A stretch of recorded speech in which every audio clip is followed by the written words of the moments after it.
It Speak Out. But let me just reverse a bit and say good morning to the listeners of Vibes. Welcome to the program. If I stay within my setting as a public officer, as the public relations officer, and I stay just within the office space and do not go out to the public, how will we understand what is happening on the ground? Still delivering. We've done a lot, not just in terms of the general infrastructure, but homes, support to farmers, support to fishermen, etc. And as time goes by, more support will be given to Caribou and Timaki. It Speak Out Unfiltered.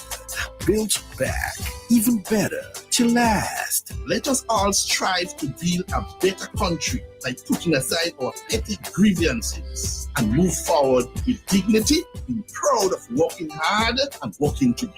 Anything that we're doing now, it's futuristic thinking. It's not for the now. Education is the key in a country's development. That's it. If its people are not developed, You don't go that far, no? Just remember, knowledge is power. When you know, you know. that's it. It Speak Out Unfiltered. We have to have you on Vibes 101.3 and 106.3 FM every Thursday, 10 a.m. to 2 p.m. Do you feel the vibes? Go in. Go in.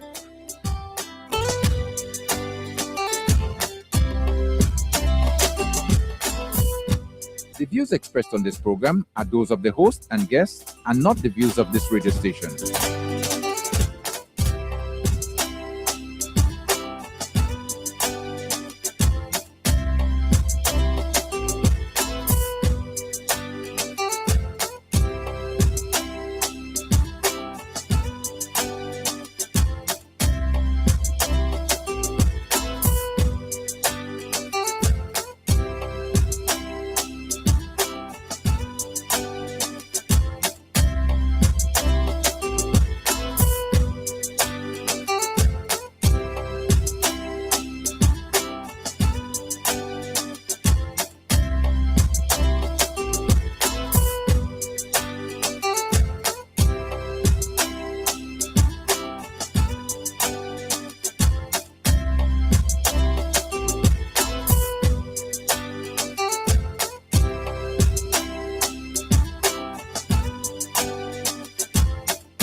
This is about the time when we're going to say good morning again to you right here on Vibes FM. Welcome to the program Speak Out Unfiltered for the Thursday, 29th day of January. Good morning, good morning, good morning, good morning, wherever you are in the Tri-Island state of Pitimatney, Carriacou, and Grenada. Good morning.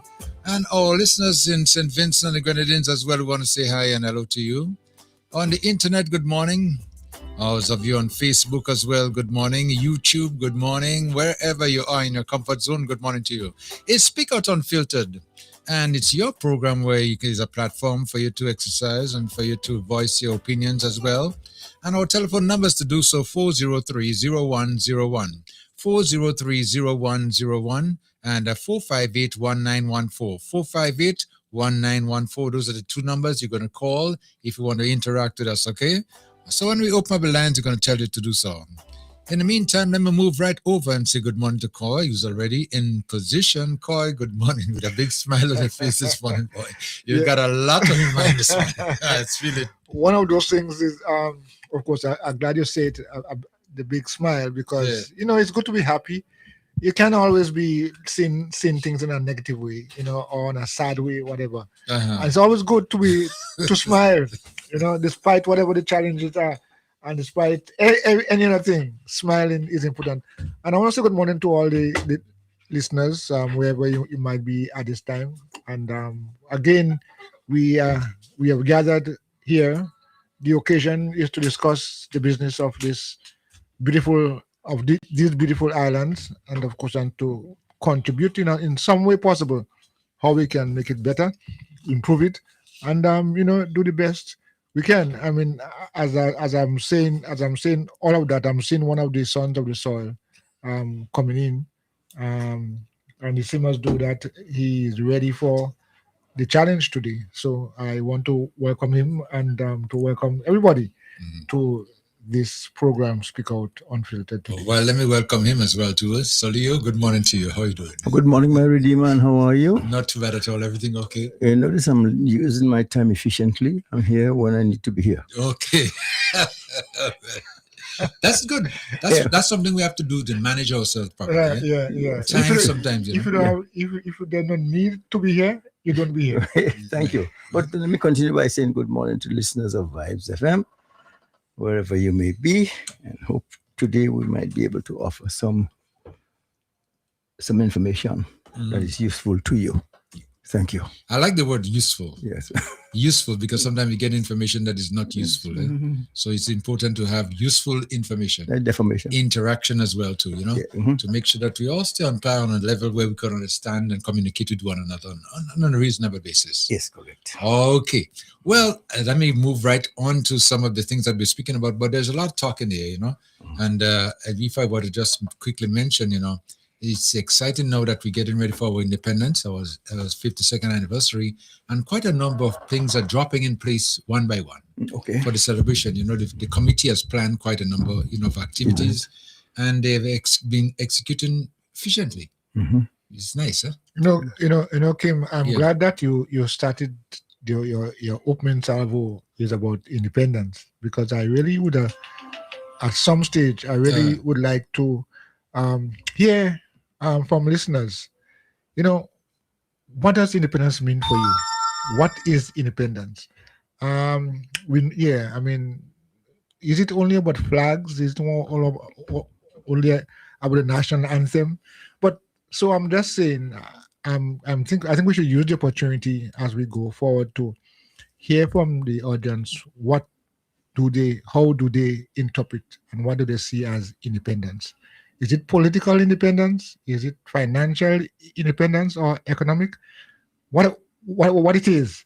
And because it seems as though that when we think about independence, we're not also embracing the concept of freedom. Yes. Right. Yeah. No. What you're saying, I've been quite a number of discussions, interactions with people as independents, but most of them sort of feel like we're using the word sort of in the wrong context. We're not really independent. Yeah, well. No, we have to go the in. We're dependent. To go the in. To go the in. Yes. Yeah. Because I think what we could really aspire into this climate, into this politics, geopolitics, is to be able to feed ourselves, Yeah. to put food on the table. Self-sufficiency. Yes. Yes. Yes. You know, grow more and eat what we grow. We have the soil. I said Grenada has among the most fertile soil in the whole world. And we have this big expanse of ocean. We have fishes to Yeah. make use of that, right? So too many styrofoam boxes and too many people who are living to go to work on a very meager salary, and they earn the day's earnings have to go on styrofoam box, etc. Yeah. We've gone through, Yeah. You see, if you start by living beyond your means, you'll certainly be dependent on somebody. Yeah. We're removing that independence that we need to have. And I think the most basic thing, if you could feed yourself, close the secondary, Yeah. Empty bag can't stand. But if you have something in you that you could stand, you could do anything, you could take care of the rest. So that independence, to me, is the most critical. Yeah. Well, based on what you're saying now, taking off the I and the N in front there. Take it out. Take it off. Yeah. We're not But independent. on the 7th of February 1973, 74, actually that's when it was celebrated, but the actual date of independence was was in 19. It was not in 74, was in 73 December, 19th of December, when the actual date for independence from the Crown. From since that time to now, we have been viewing independence as a time to share together, to reflect together, and to understand exactly what it is about. Some argue, as I said a while ago, some argue it is not independence. I mean, and of course, so Leo, you crunk it there by saying let's remove the in. But the reality is it was not meant to be dependent. It was meant to be independent. And can we as a people in Grenada, occupying Grenada, Carriacou, and Petit Martinique, can we as a people say that we are really and truly independent? We do not depend on. We are self-sufficient, not only as a country, but individually. I can make it. I can survive. And I think we have to reach a place there where we have to face the reality. Are we really independent, or are we dependent and put ourselves and make ourselves become dependent instead of independent? Because you see, when you really stop to think about it, talk about full independence is like saying we have a democratic world. It doesn't exist. Yeah. It does not exist, and it's only so much that we could aspire to put in a grip on. And that, again, I'm saying, use what we have, because to be independent nowadays, you must have a few battleships, and some nuclear weapons and all those good things. Yeah. And bombers too? Yeah, so when somebody throw on the stick from your shoulder, you hit them back. You show them. Yeah, well, you have that. So how independent could you be? Put it this way, you are as independent as Venezuela. When somebody should just walk in your yard and take your prime minister and lock him up and say all kind of thing. So that is, it's just as saying sovereign territory. What is sovereign? Yeah. So yeah, boy, let us try to grow and But try to fish. But some other arguments were by those who gone in the past that this is what we have is just political independence. It's just that even that. The ability to have elections, the ability to rule our affairs, because before independence came, we didn't have control of our defense. We didn't have control of the financial aspect of our country. So when independence was granted, it was given as you can now deal with your own selves, your foreign affairs. It does not have to be dependent by those who control you. So really and truly, I wonder if we should be really talking about independence, much less to celebrate independence. Well, as you know, over the years since 1974, we've been celebrating and speaking of independence, and unless we really make some drastic changes, to be independent, then we would have to continue speaking about independence, not in the full meaning of the word. We can't. We can't. Well, anyway, we're celebrating. Yes. And we're getting ready. Let me take the first call. Vibes FM. Hello, caller. Caller. Hello. Hello. Hi, good morning. Yes, good morning. How are you this morning? I'm doing pretty fine, thank you. And you? Well, okay, so far so good. All right. So it's Miss Isaac from the Ministry of Caribbean Martinique Affairs and Local Government. Okay. What a way to start your program this morning as we're getting ready to for more activities to celebrate Grenada's 52nd anniversary of independence in Carriacou and Petit Martinique. So, Kim, we held two events last week. We want to say thank you very much to the participants in the first ever Independence Community Road Race. That event was very successful. We had over 30 participants, mainly school-aged children, but we had support from the Carriacou Animal Hospital. A team of volunteers participated in that race, among other adults from Carriacou and Petit Martinique. So we are grateful, we are thankful to our sponsors, Republic Bank, Sky Construction, Jason John and Joseph John, for supporting the first ever community road race. And then we went over to Petit Martinique, and it was a pleasure to have the Prime Minister with us, Honorable Deacon Mitchell, and we worshipped at the Petit Martinique Roman Catholic Church. And as mentioned before, as a committee, we decided to look out for our short-ins who are King and Queen awardees. And myself and Jennifer Lagarde, as a member of the committee, went to visit Mr. Clayton DeRoche. He is a Queen awardee, and we presented him with a care basket. So those two activities went very well, and now we are looking forward to our other activities in Carriacou. Tomorrow, please God, Friday, January 30th, we have our first time event, the Minister's Folk Song Competition. That will be held at the Carriacou Botanical Gardens from 6 p.m. We have 4 schools registered to participate and 2 community groups. So we're encouraging the people of Carriacou and Petit Martinique to come out and show your support at the first ever folk song competition. That starts at 6 p.m. It is a free event. And then on Sunday, we move to our praise and worship segment that is at 10 a.m. We've invited all of the churches. This year, Reverend Ann Dick of the Baptist Faith will be doing our anniversary message.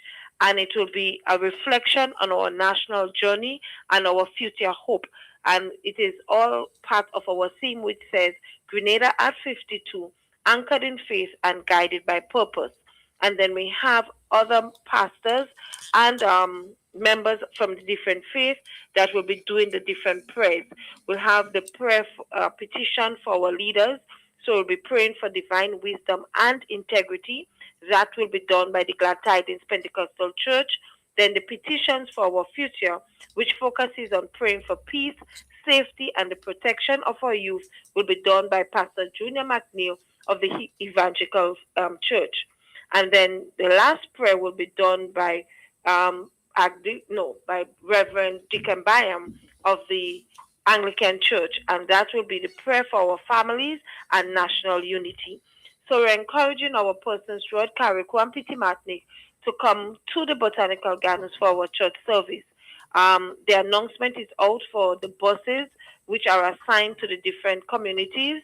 Look out for the buses to come to the Botanical Gardens for our church service. And then we move on to our Saraka and our cultural evening and oil down. We'll be cooking Saraka at the Botanical Gardens to share with everybody, and our oil down as well. And then we have a number of items on stage, cultural items like the Shakespeare Mass. We'll start off with our big drum dancing, maypole dancing. We'll have presentations by the Hillsborough Government School. We'll have short pre with us and other persons to entertain you for the evening. We know the next day is a school day, a working day. So we'll try to wrap up as early as possible. And we want to say thank you to Flow Grenada Limited, who is our sponsor for the cultural evening and Saraka. So I want to say a big thank you to Flow for that as well. And then we close off our independence activities in Carriacou and Pitimatnik with our award ceremony. This year we have over 11 awardees. There will be some minister special awards that will be taking place at Mermaid. Again, it is an open event to the public.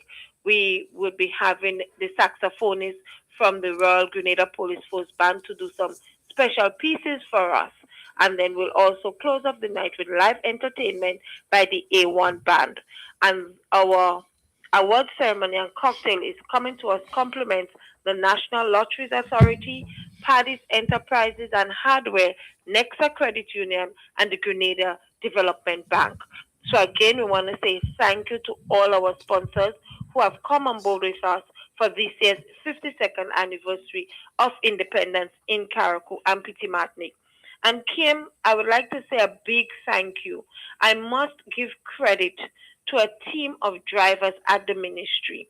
We've decided that the Botanical Gardens will be our Independence Village per se because it is our main area for our events this year again.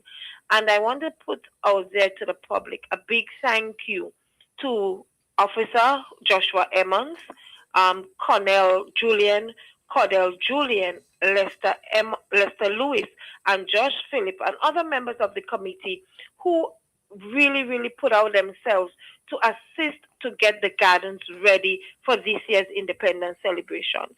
Kim, if it wasn't for them, I do not know what would have happened. They gave it their all, and I'm grateful too to our service providers, people like Ricky Julian, Jevon Prime, Palm Tree Vibes, John James and his team, Ken Joseph, a big thank you.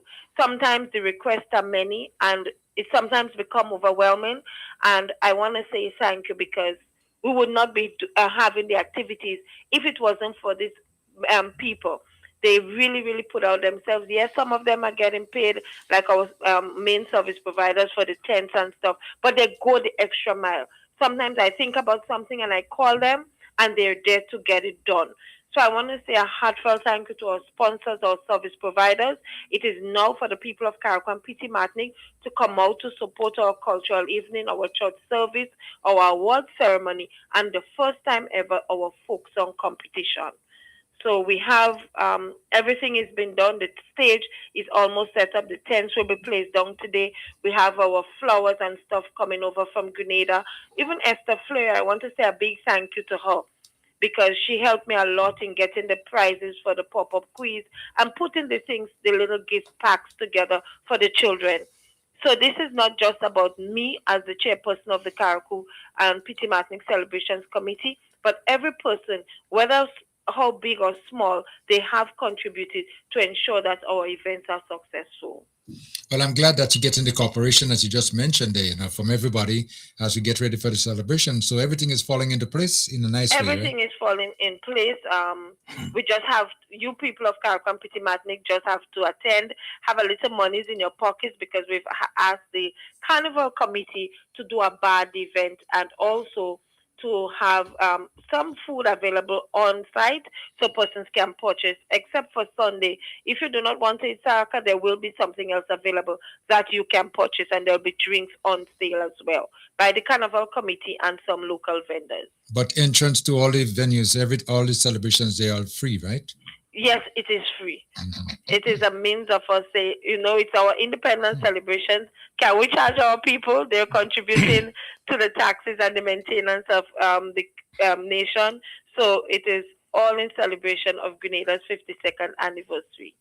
Okay, well, so far so good. Everything is running on schedule, and whenever you want to give more information to us, feel free to get in touch with us. You very well know that, right? Yes, Kim. But before I go, Kim, the ministry continues to do what we have to do. And I would like to inform the general public that the Materials Assistance Program is now opened again, but there are a few requirements that you need to fill so that you can get your assistance, because we know we're still in the rebuilding phase for burial. So for persons who need the material assistance from the government of Grenada through the ministry, you are required to get a form, fill in the required form. Forms are available at the ministry in Boseju and other government offices. You need to bring your ID with you and also to have an estimate of your work to be carried out. When that is done, then we will send out persons to do assessments of your buildings to ensure that that is what you require. We know that there are persons who had approval done before the program was closed for auditing purposes. So we would work with you. You will get more information as to what happens to those persons because some of them may have already completed their renovations or rebuilding. So, but for the persons who still require, kindly get your application form, bring in your ID, and work with your estimate. And Kim, also the Build Back Better project will be recommencing. At present, the team, now we have a site supervisor who is Mr. Wallace McLeod, and he will be supported by Sinead Alot, who will be the secretary, and Miss Jennifer Legard, who will be the person doing the procurement of the materials. So Minister this week on Tuesday, along with the PS and other members of the ministry, met with contractors. And we now have a new system in place for our Build Back Better project. So we'll be doing the shell, but homeowners also will have some responsibilities, while the ministry will be paying for your plumbing and electrical services. You will be responsible for getting the materials. And we will paint the outside for you, but the inside is your duty. And then also the toilet set will also be done by the ministry. So there is now a partnership. It has to be a collaboration because government revenue can only do so much. But we continue with our Build Back Better. We met with the contractors, so they have signed up a contract with us, and then the homeowners will also be signing a contract moving forward. So the team at present is just sorting through the materials that remained from last year to get things moving. So by next week, please God, we'll see some movement on the ground for our Build Back Better initiative from the ministry. But could you before you go a little further, just reiterate, the partnership that you just spoke about, so you get a clear understanding as to what is the responsibility of each partner. So from the ministry's end, we will be taking care of the blocks and so forth. So you don't have to worry about getting the blocks for your project. However, the homeowner will be responsible for the electricals and the plumbing. And with that, it means that you have to do the payment for the electrician and the plumber will be done by the ministry. The painter will only be doing the outside of your building. We'll also be installing the toilet set for you. So you got it, Kim? It's a 2-bedroom, 1-bathroom building, an open concept for the kitchen and dining room. Homeowners are also responsible for the site preparation and providing the necessary electrical and plumbing materials. And the ministry will pay the contractors for you for the construction of the building. All right. So the construction of the building will be done, and paid for by the ministry. Would the interior work, like the electrical and plumbing, would be the responsibility of the homeowner, but the ministry will be paying the plumber and the electrician. Okay. Yeah. Okay. But you have to get your materials. The painting of the inside is also the homeowner's responsibility. Okay, but the external painting will be done by the government through the Ministry of Carrick. Okay, well, that's like building the entire house, right? Yeah, you can't go wrong. Right. So the government continues to support the rebuilding effort. Kim, it is not easy. We still have the stadium to tackle. We have roads to tackle. We have healthcare. We have different areas that we have to ensure that are in order for persons to enjoy the standard of living, a good standard of living in Carriacou and Pitimatnik. Mm-hmm. Minister Andrews also emphasized that there is a need for public-private partnership because The total, we still have over 200 homes to be rebuilt on Carriacou and Petit-Martinique. And each home is costing the government over $200,000. The labor cost alone is over $100,000. So imagine how much the government is spending to ensure the rebuilding of Carriacou and Petit-Martinique. We still have the tongue of Hillsborough to tackle. So we're still calling for public-private partnership, whether it is local businesses or international regional businesses. We are open to accept assistance because we are aware that some persons placed on back their roofs, but it is difficult for them to finish the interior. So if we get some assistance with maybe the plumbing for them or just some basic furnishings like refrigerators, stoves, it will help in the recovery of Carriacou and Petit-Martinique. Yes. Okay.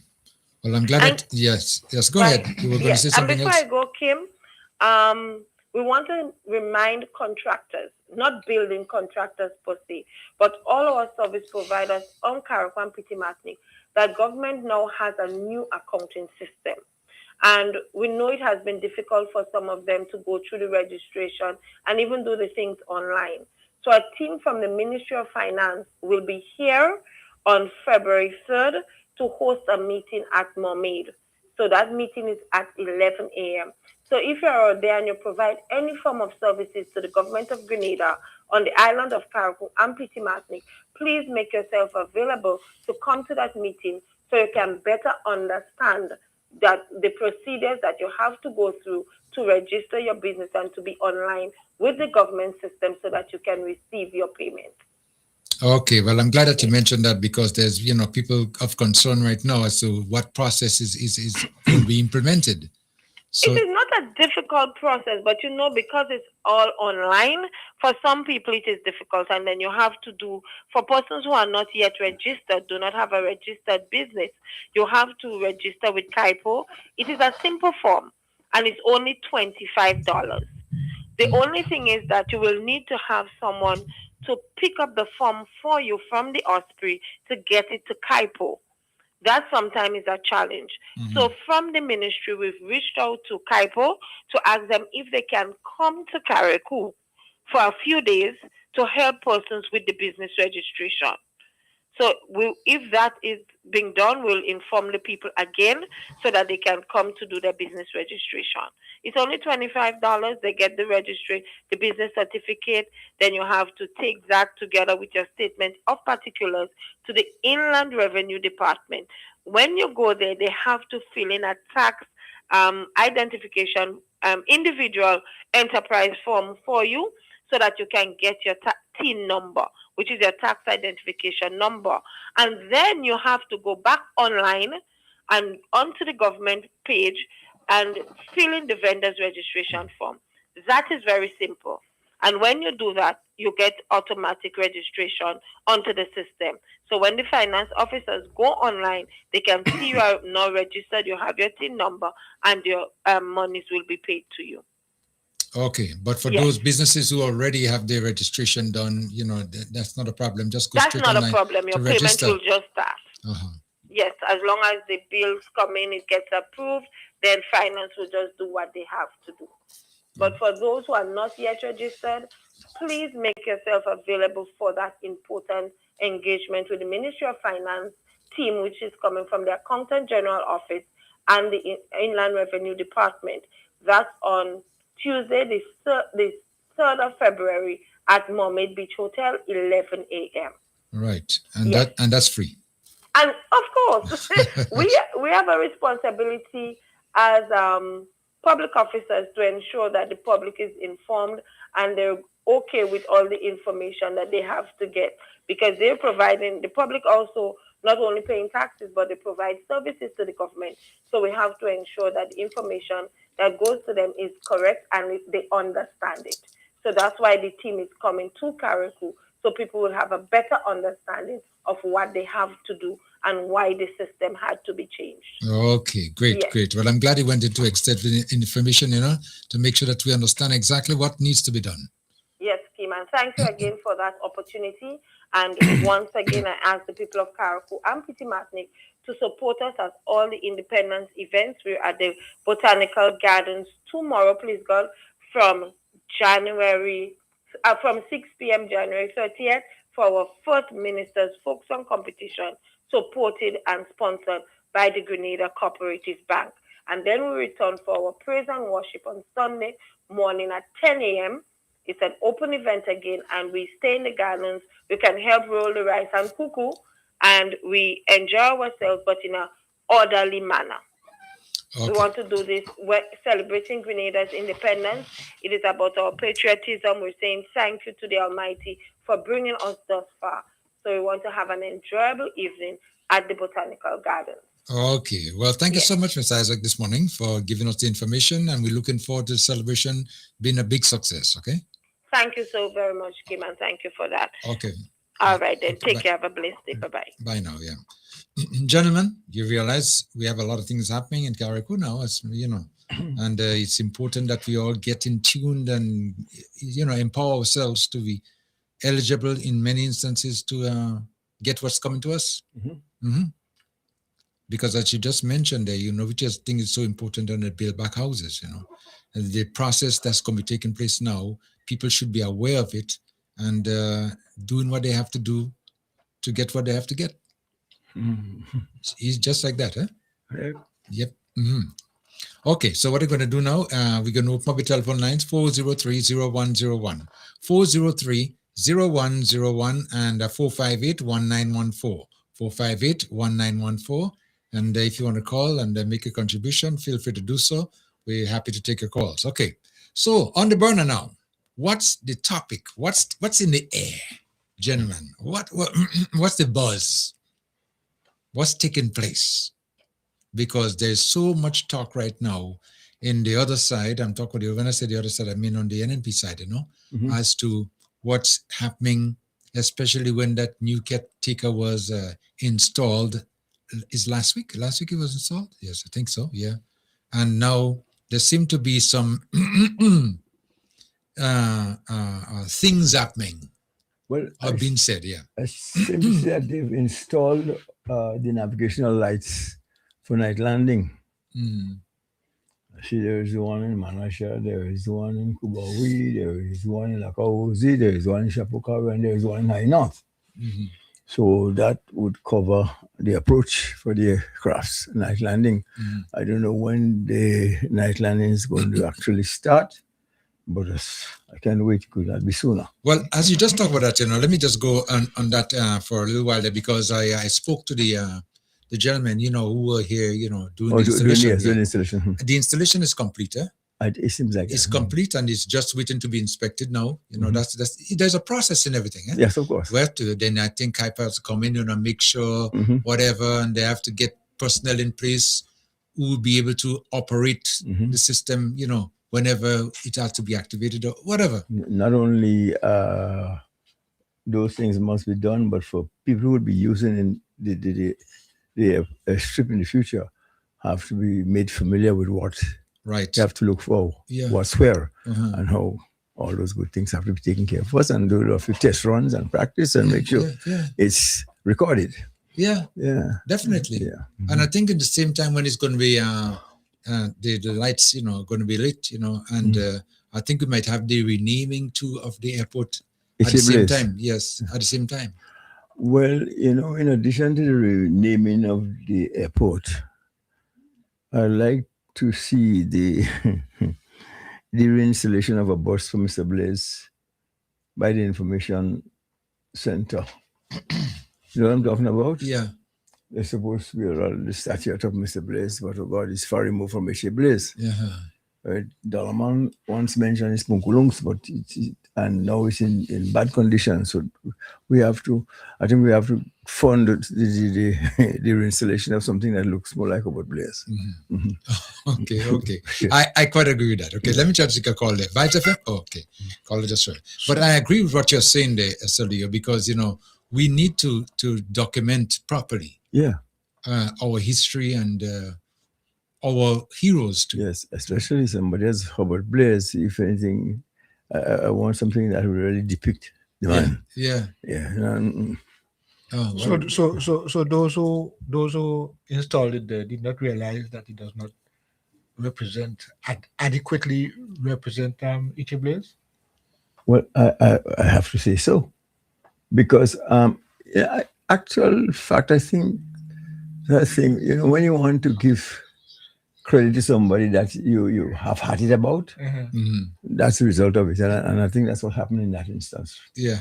But because I mean, at least it can be easily seen that the bus that was there.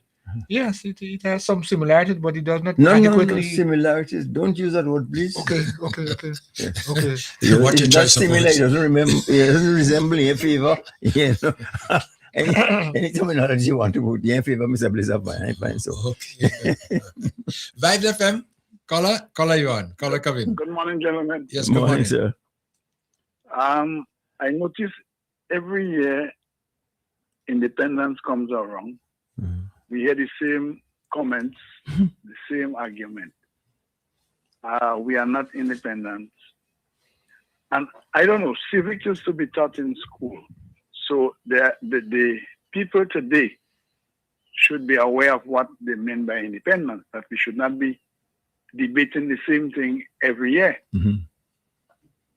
My learning is that, okay, we reach statehood where the United Kingdom was still in charge of Grenada. Giving us independence in 1974, England removed themselves from that power where we can choose, we can have our own election, choose whoever we want to lead us. Then we also have the right to choose who we should have relationship with, who we should trade with, and other things. It doesn't mean that we are self-sufficient. No country in the world is self-sufficient. Big Mr. America do trade. They buy from others, they ship to others, and it's a back and forth. Every country in the world. Hearing we're not yet independent, every time I hear that, it's a surprise to me. It seems like we're not learning, or we ain't learn, so we cannot help those who are asking questions. I'm not saying that to belittle anybody. I'm just speaking on comments being made every year independence coming around. Nobody is self-sufficient. We all depend on one another. And I believe Almighty God have it so, because we are one another's keeper. Okay? So I wish we should look for something else to stick on independent every year independence come around. Yeah? Yeah. I'll hold it from here until you have another topic that I may participate in. Thank you. All right. Thank you so much. Yeah. Well, that's a caller there who's agreeing, that the word is basically used in the wrong context. And, but it's been done from year to year and year to year. Yeah. So, I mean, if we keep saying the wrong thing all the time, does it make it right? I don't think so. That's a $1 million question, But the caller is making some good points there. Very valid. We need some education. Yes. That is going to begin from the primary school level into secondary and tertiary, and understand who we are and what we're all about. And until we would see ourselves as Grenadians culturally and everything else, you would never be able to call yourself independent. Clinging on to, for example, I am saying, I don't know, I think the Governor General should go since 1974. Yeah. Should what?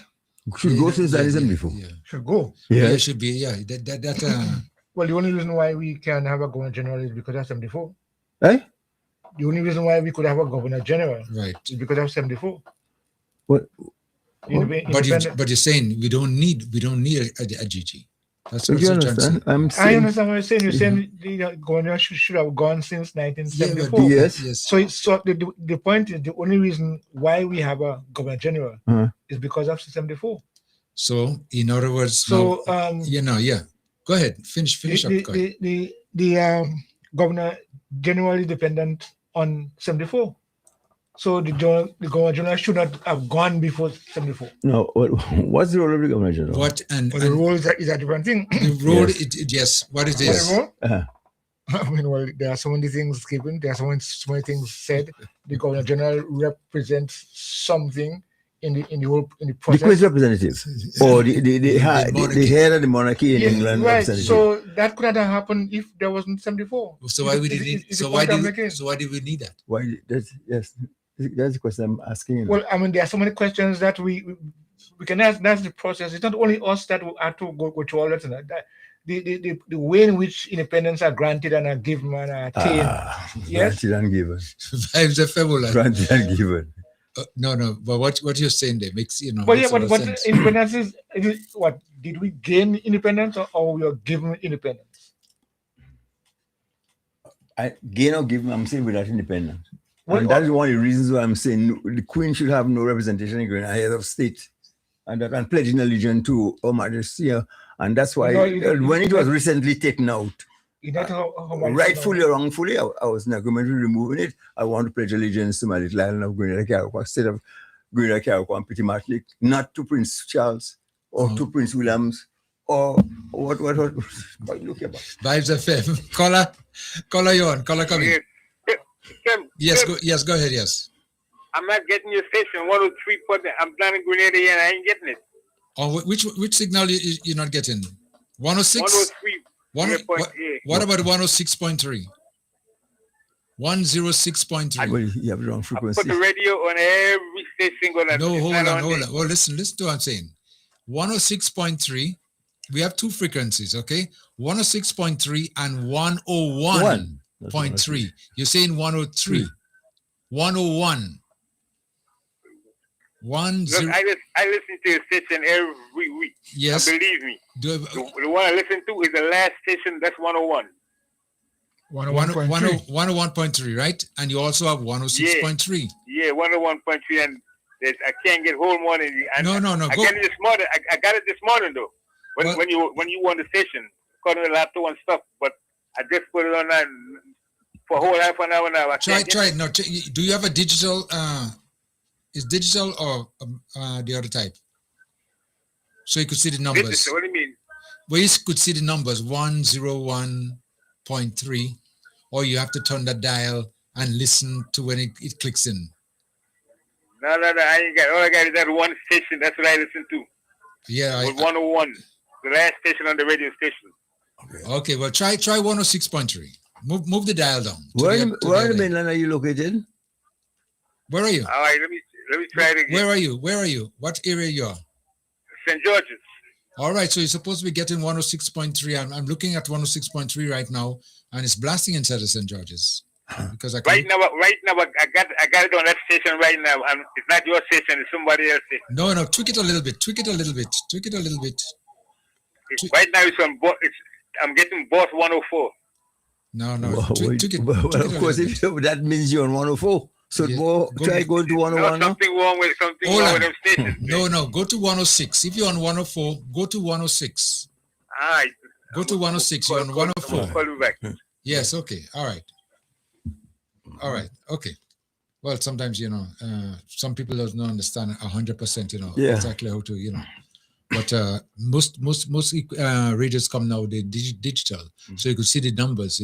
So make it a little bit easier for you to. And before we get off that topic, I would want to know what role, current state of affairs does the British government or English government play on Grenadian affairs? Well, for the state of Grenada, we have diplomatic relationship with them. Well, yes, we have ambassadors. We have diplomatic relationship with America. I would imagine, and a few other countries that we have diplomatic relation with. I am saying we don't have a governor general. We don't have a president representing the United States. We don't have a governor general representing Germany. You understand? Yes, we all big. Because I am saying, economically, I don't know how much Mother England contributes to the state of Grenada. Oh, in that Yeah, in because that way, I mean.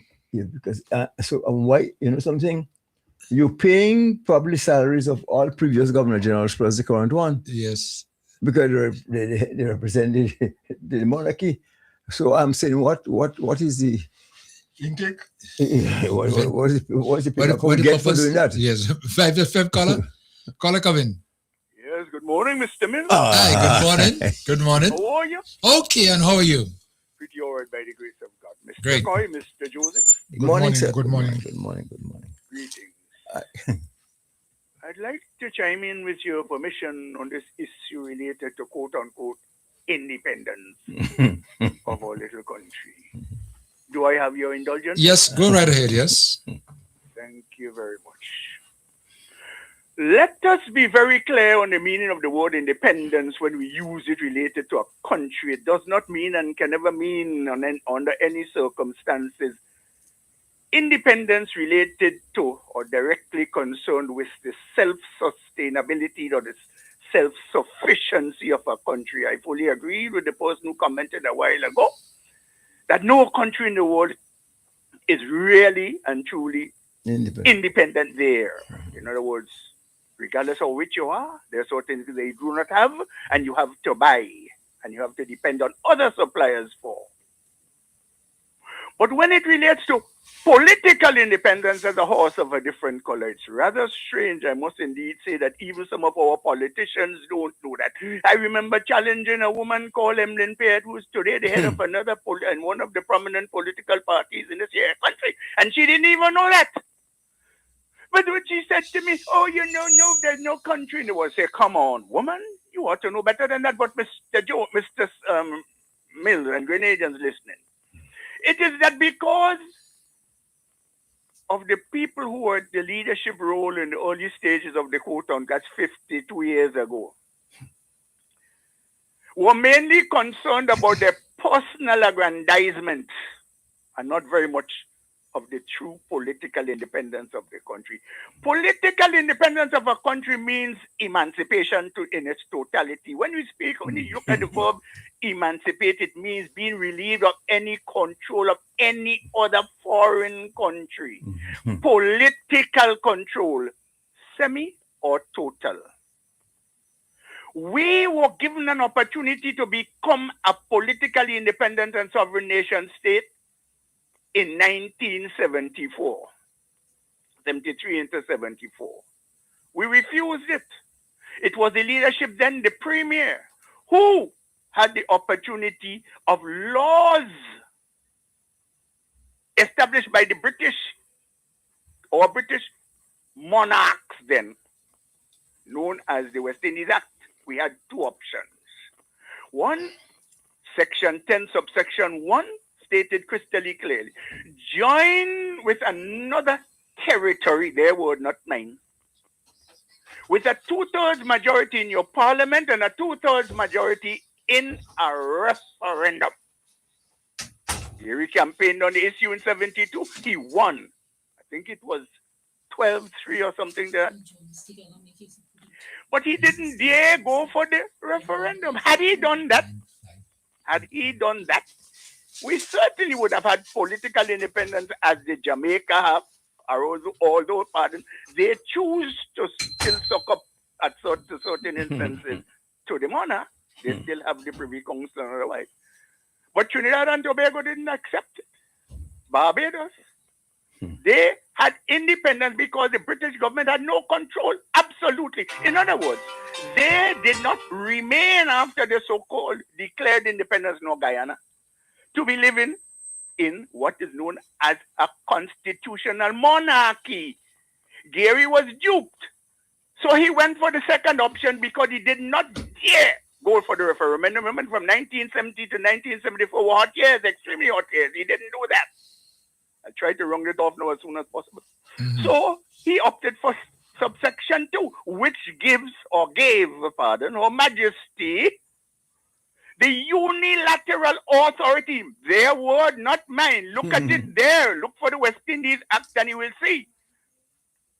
Unilateral authority based on the consent, let me retract a bit here. Based on the solicited request and consent of the territory, the leadership of the territory then, to Her Majesty to write the Constitution order. Let us underline the word order. And that was done.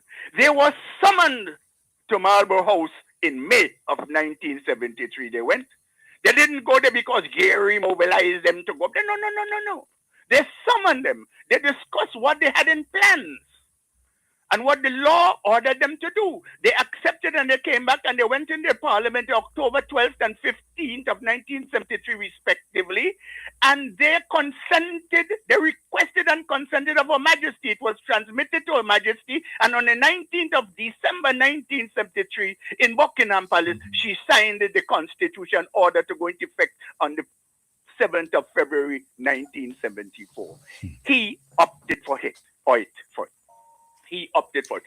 He had to be, according to his victory in 1970, the next Prime Minister of Grenada. Note, at 12 o'clock on the night of the 6th of February, he was Premier. The minute after, he was Prime Minister. It was designed that way. He didn't fight for independence. It was written.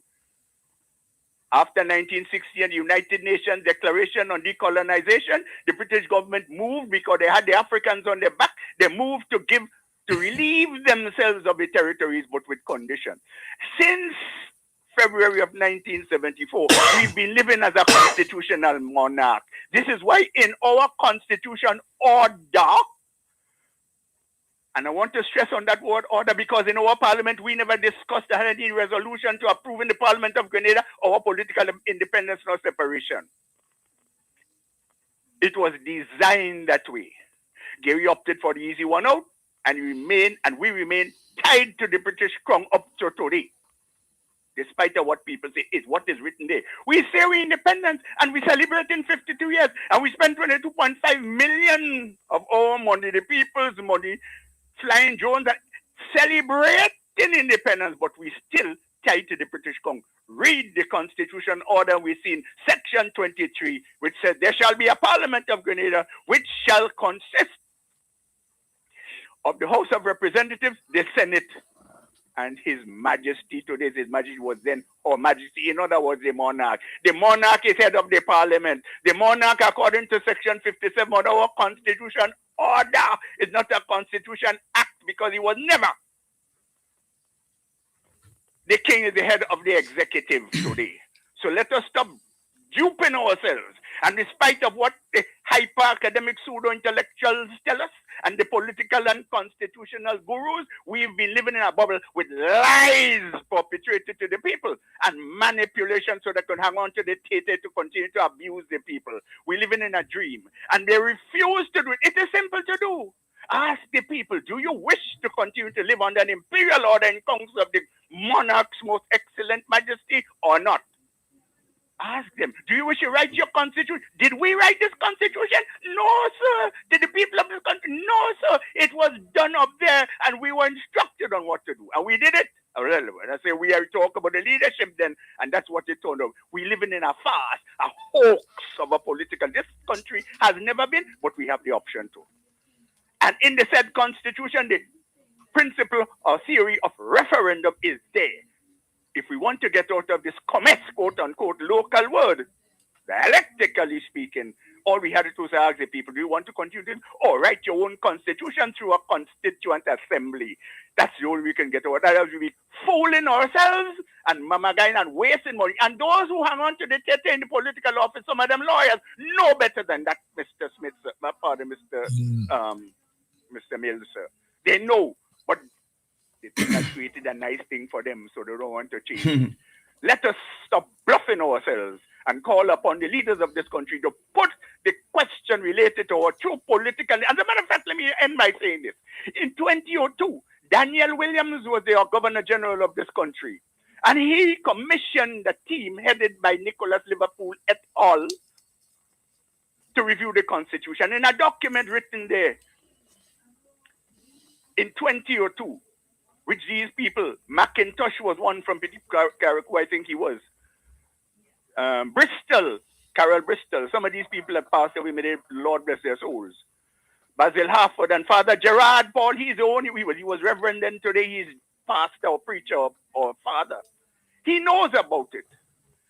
And the document is a preparatory document that they prepared, said crystal clearly. It began by explaining what a constitution is, where it gets its authority, and the second paragraph says crystal clearly, it is written there for who wishes to read. It is instructive to note, the document said, that neither the document separating Grenada's anyway, it had to do, the words have just slipped me, but what it says critically clearly, neither the document that created this, but anyway, not the Constitution of Grenada, resolutions in the Parliament of Grenada, and on the face, continue to be imperial orders and council of the Queen's most excellent majesty. He went on to say what we advised, what we were expected to do, to quote unquote, design our own constitution and patriate it, not my word, their word, to patriate it. And he went on to define even what patriation, Mr. Carr, you know of this document, don't you? This is where we have to work to change this, to overcome this hoax that we've been living in for 52 years, ladies and gentlemen. I'll stop it for some time. Somebody else, John. Okay, thank you so much. Thank you. Thank you very much. Next caller, thank you for waiting. Caller, you next. Caller, come in. Yes, sir. Yes, go ahead, yes. So I'm hearing the same thing again. What I hearing now from Mr. Rolo about it last year. Now, Dominica, we got independence before the rest of the small islands, right? Now, after Dominica became independent, what did they do? Did they remain there? No, they became republic. A lot of Grenadians today still don't know that Dominica moved from that independent to republic. The island is called the Commonwealth of Dominica. I had to go on YouTube and show a gentleman where Dominica does not have a governor general but a president. And I happened to pick up the United Nations when they were addressing the United Nations last year to show him who addressed on behalf of Dominica, a woman, the president of Dominica. And that is when he believed. What do? We remain in it. Professor McIntosh said that becoming independent, we automatically a republic. But we're using words and baffle our own self. And I remember hearing he using Dominica as a reference. The way Trinidad went, I don't know if it was the same thing as Dominica. But we see Barbados move away from that, and so do Jamaica. We could still move on. We don't have a referendum based on what Professor McIntosh said. But we sit down there in it, and every year we're repeating the same thing. I repeat myself from last year, yeah? And the same thing gonna come, but it's time that we get that thing straight. And I heard, I think, Mr. What's his name? The one that anytime Snow become a teenager, he prefer Carrico. I forget his name now. But anyway, yeah, he made a statement concerning what is the United Kingdom is to us.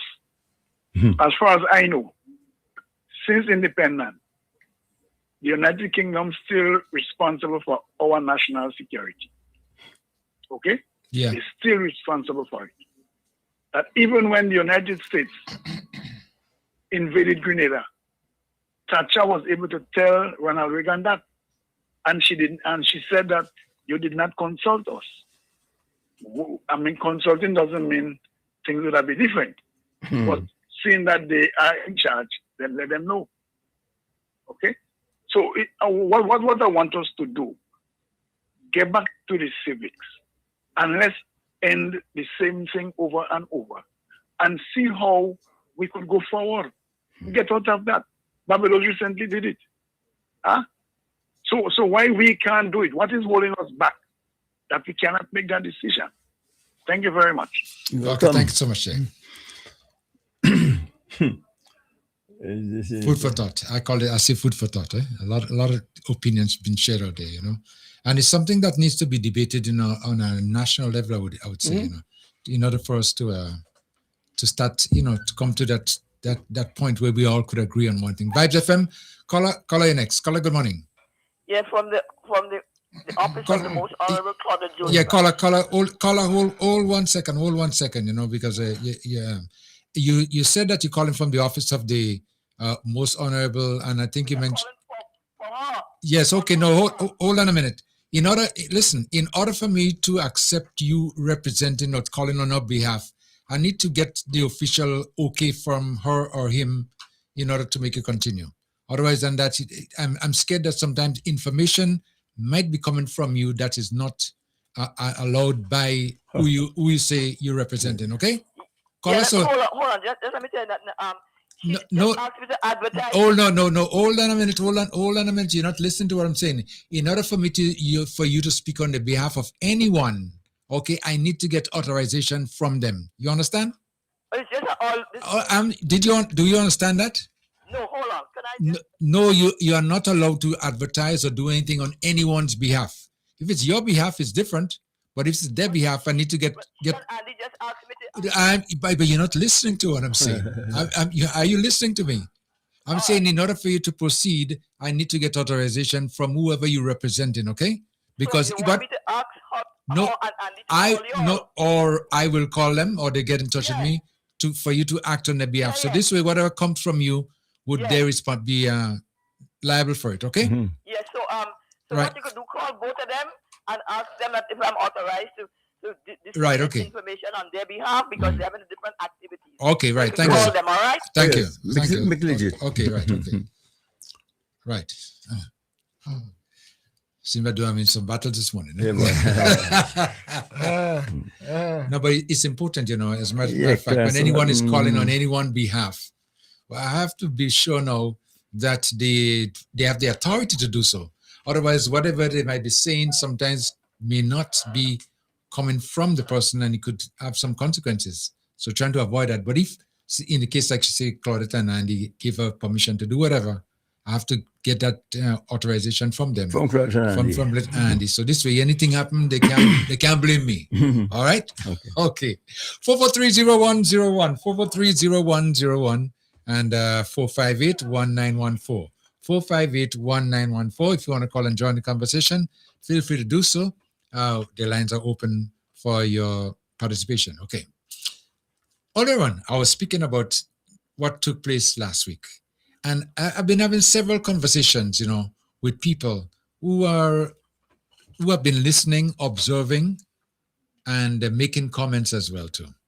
And it pertains to the caretaker who was installed in the St. George Northwest? Northwest. Mm-hmm. Right here. Adrian Joseph? Yes, Adrian, yeah. And I happened to listen to him on a program, I think it was yesterday, To The Point, Tuesday, on Tuesday, yeah.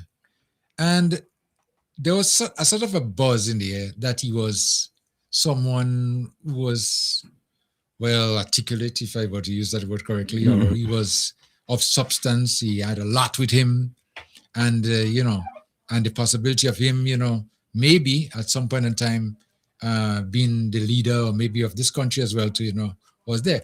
But when I listened to the interview with GT in particular, I even spoke to GT about it too. I thought he was very empty. He was very, very empty. There was no substance. There was nothing really, really there to say that he was, he has ability. Well, I hope you weren't complaining. I hope you were encouraging it. So, what is interesting to hear is that Kim. So Kim, what were you expecting?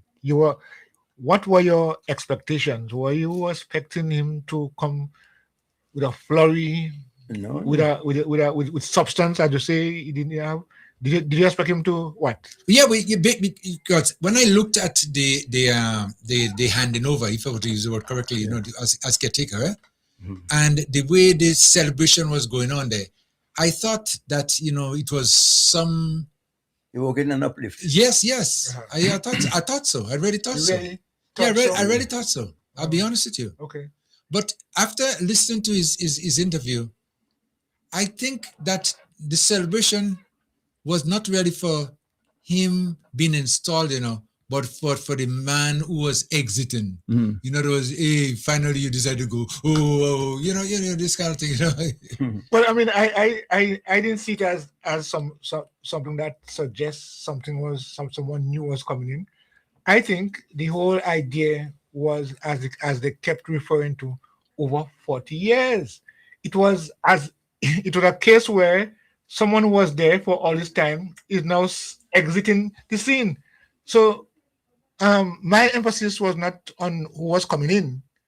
My emphasis, from what I saw and what I followed, was on who was living. 40 years. And now you're saying, thank you, bye-bye. Yeah, but the buzz that went out and the way the celebration and everything was going on is like, well, we have a newcomer now who is like a messiah, who's able to, go out there and do what he has to do in a more efficient way, or maybe up the ante. Up the ante. That's what I'm looking for. We're going to get back to that. Vibes FM, caller you on. Caller, come in. Samuel, your indulgences for a minute or two? Yes, quickly, yeah. Just to round up that conversation, your last caller there, not the penultimate caller, says that according to McIntosh and so on, we don't really have to go to the Constitution or any referendum. But that's not correct, because the documents, the imperial order, says crystal clearly that if we wish to change the system, we have to have a referendum. He referred to Barbados. Barbados had independence.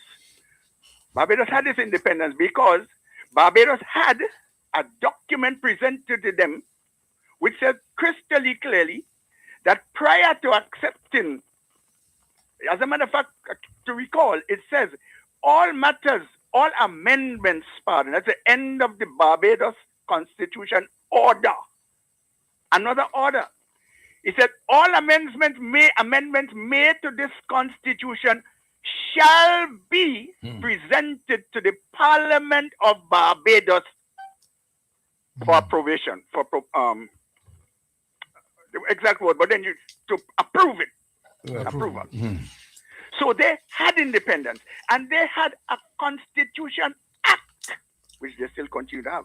And the Constitution Act additionally aggregated or added to, there was an Independence Act. The numbers now I can't remember, but it is there on the internet, we can see it. We never had that. So Barbados had always been an independent country, albeit they chose to stay connected as Little England in the Caribbean to the United Kingdom. But they had all. So this is why there was no need for them when they decided to move from just being Barbados, ruled by a governor general, who was just a position, to move to a quote-unquote republic state. They had no need to go to a referendum to do it. Their situation is totally different to ours. We continue to be, and the only way, according to Section 106 of the Constitution of Grenada, we have to go to a referendum. And it is there. If we want to get the king out of Grenada's business, get the king out of the parliament by putting Section 23 to a referendum. If you want to get them out of the executive, get him out of the executive, put Section 57.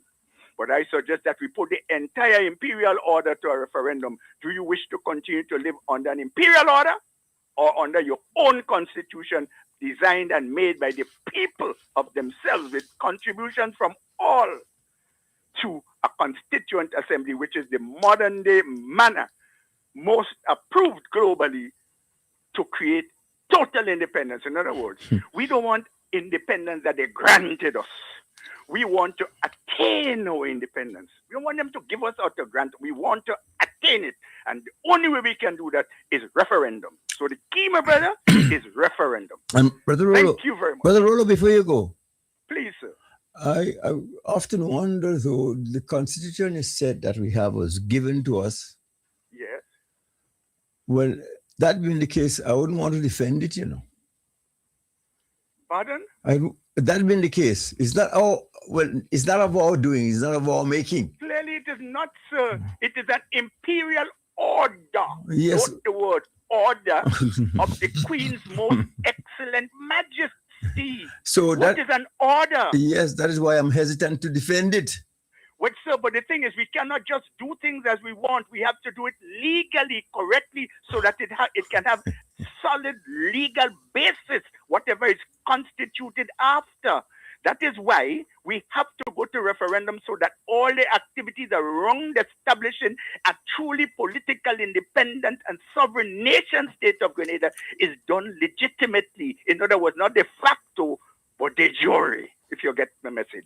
So when it's done that way, which law are we breaking? Huh? When it's done the way without consultation or an agreement with what was given to us, which law are we breaking? Well, sir, the Constitution establishes if you want to change any article or they call it sections, what to do. Section 39 tells you that crystal clearly. It says to make any the Parliament is authorized to make alterations to the Constitution. But it says crystal clear in the first paragraph that it should be done, quote unquote, in the manner specified. It is written there. If we break, you see, that is what we've been living with. That's what we've been ordered. Men have been placed in jail. I remember even prior after thing that there were people hung in this country. People go to jail because of it. Said that is what we have, and we have to work with it. We cannot just forget it. No, if it has served us for 52 years and we want to correct, we have to correct it in the proper manner, and it's stipulated there.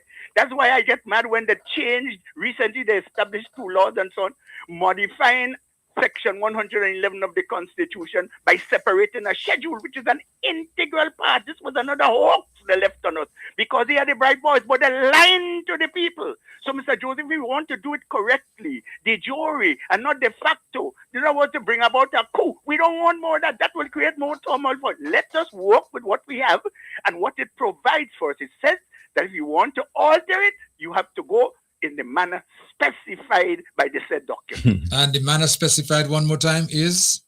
Section 39 of the Constitution there. To referendum. Right. I know. Just want to reiterate, right? Yes. I would like you, Mr. Mills, if I may beg this request of you, to bring in fellas like Francis Alexis. We have to ask them questions and they have to answer the questions of the people of this country. You would know that when Jack Crabogers like me, and they called me a Craboger, which is a crazy blind old jackass. They refuse to answer questions pertinent to the constitution and agriculture because they feel they know everything. And it's what they interpret, but that's wrong. The people have been fooled. The people have been living in hoaxes through the years. And the new leadership, lawyers, many of them, they know better, Mr. Why they do not want to talk about it? Because they know. And they will feel, ashamed of themselves when the common man in this here country challenge them and they have to speak the truth. That's why they hide. But let's leave that all for now. Okay. But it's a matter that the country has to debate. And I would like to know the next election coming that we create a condition for referendum one time so that this matter can be set with a proper foundation for the changing of our status as it relates to the United. We're still tied to the United Kingdom. Have a nice day, gentlemen. Okay, thank you. Just about whatever debate we'll be having is going to be a short one. Yeah, definitely. But the whole idea is that when referendum failed, I think the reason it failed is because we had too many articles in there. Too many of them. 1 to 9 was 9 of them. Yeah. So something of the nature. I don't recall now because I never paid much attention to it. I think that was ridiculous. So let's continue. Okay. But going back to where you edged off just now and talking about the new caretaker for the Northwest, you said you didn't find him to be articulate, and I know, and whatever he's saying was void, not enough substance. But then again, what else is the Northwest accustomed to? Limited and no substance. Yes, so that for that reason, he may be a good candidate for the Northwest, not necessarily for the state, but because I don't think that after all these years and after all this tomfoolery, that somebody will still be talking about the legacy of the previous caretaker and want to he, this current one, was following his footsteps, something drastically wrong. Live FM caller. Caller? Yeah, Kim. Yeah. I ain't getting nothing. I'm getting all the station except for that, man. Go to 101.3. Come off 101.4. 104.2. That's all I'm getting. Just making noise because it's high tide. I got high tide down here. No. You have blowing heavy. Let me tell you finally. It's either 101.3 or 106.3. Move your radio maybe wherever you are. Move it to another location. Try different things. Move your antenna. Move the antenna around. Do something. All right. And make sure it's on FM, okay? All right, thank you. Yeah, it's on FM, right? Yeah. Okay, Right. okay, bye. Yes, Sergio. Yes. No, but what you're saying, they make some sense too anyway. Is what Northwest were used to. Yeah. So this is the product of Northwest. Yes. Okay. You know everything where ignorance is bliss is followed to be wise. Yeah, it just doesn't make sense. But I tell you, I personally was disappointed when I heard the interview, and I expected to hear much more than what I heard. Listen to this. Who is Adrian Joseph? Adrian Joseph is just your average Grenadian from the fishing village of Grand Mall, from the community, who has been given some... You listen? Uh-huh. I mean, you know. There's hope for you, Joseph, as a spokesman. Really, I mean, a nice question like that, in my view, Yes. And you ask, who am I? I mean, that's a question I should know who I am. I shouldn't be hesitating with a sort of and whatever. Who is Adrian Joseph? Adrian Joseph is just your average Grenadian from the fishing village of Grand Mall, from the community, who has been given some wonderful opportunities and has tried his best over the years to serve, to provide service where he can, to remain grounded, and to always look for betterment, not only for himself, but betterment for his fellow compatriots. So Adrian Joseph is just a simple guy from the fishing village of Grand Mall, Fontenoy, Boucher, Brisbane, and Willis Canteen. That is where my original family is from. So we are just here grounded in service, and that's who we are. We are nothing special. Well, all right. To me, that is the perfect bread for the Northwest cheese. You say all cheese are bread? Yes. What do you want from me? Yeah, but I'm hearing him saying that he's grounded. He's grounded. He was asked who is Adrian Joseph, and he's answering he's grounded. You know, he's a simple, ordinary person from this part of the let me get island.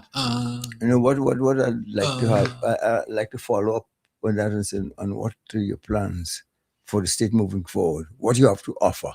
What you bring to the table now? I hope it's not just the bush and the money again. We want some new programs. That's probably what, you never know. But I think we have reached a stage where anyone speaking politically and thinking about making us providing some service to community has to talk about what he or she intends to do. You have to talk about your plan. Of course. And not just trying to ride the wave on somebody's back. But you must have a plan. You must say what exactly you're going to be doing and give us some timelines and some guide along the way. But I guess that's the substance we're not hearing, Kim. No, well, I didn't hear anything at all of substance. I'll be very honest with you. What are your plans? I mean, the vision that you have. I mean, no, what I think it is that it's clear. It's a given that we have the problem. Question is, what is your solution? If you're not coming forth with an effort to solve the existing problem, well, we don't see a change. So that's all I see. Well, no, it doesn't. It doesn't seem to mean, that he did any justice to himself in that interview. And a lot of questions are going to be asked as to whether or not is what they sort of portray him to be. No, but once again, I'm saying probably that's all the eloquence that is necessary to reach people of the Northwest. I don't know. You go back. Yes, yes, so Leo, I hear you. Yeah, no. We can ask for too much, or we can ask for what more we than have. necessary. More than necessary. More than necessary. Yes, so. Yeah. So. But in all fairness, I mean, he's expected to be, moving up the ladder. I would say. Which ladder? Maybe political. Maybe the political leader, because the buzz and the way they've been behaving is like, hey, we just won the lotto by installing this caretaker in the Northwest, and maybe future leader, maybe as far as prime minister, if they get that far. Let me tell you what, those guys who are the cheerleaders for the NNP and spouting all what they think is that the NNP has done good for the country.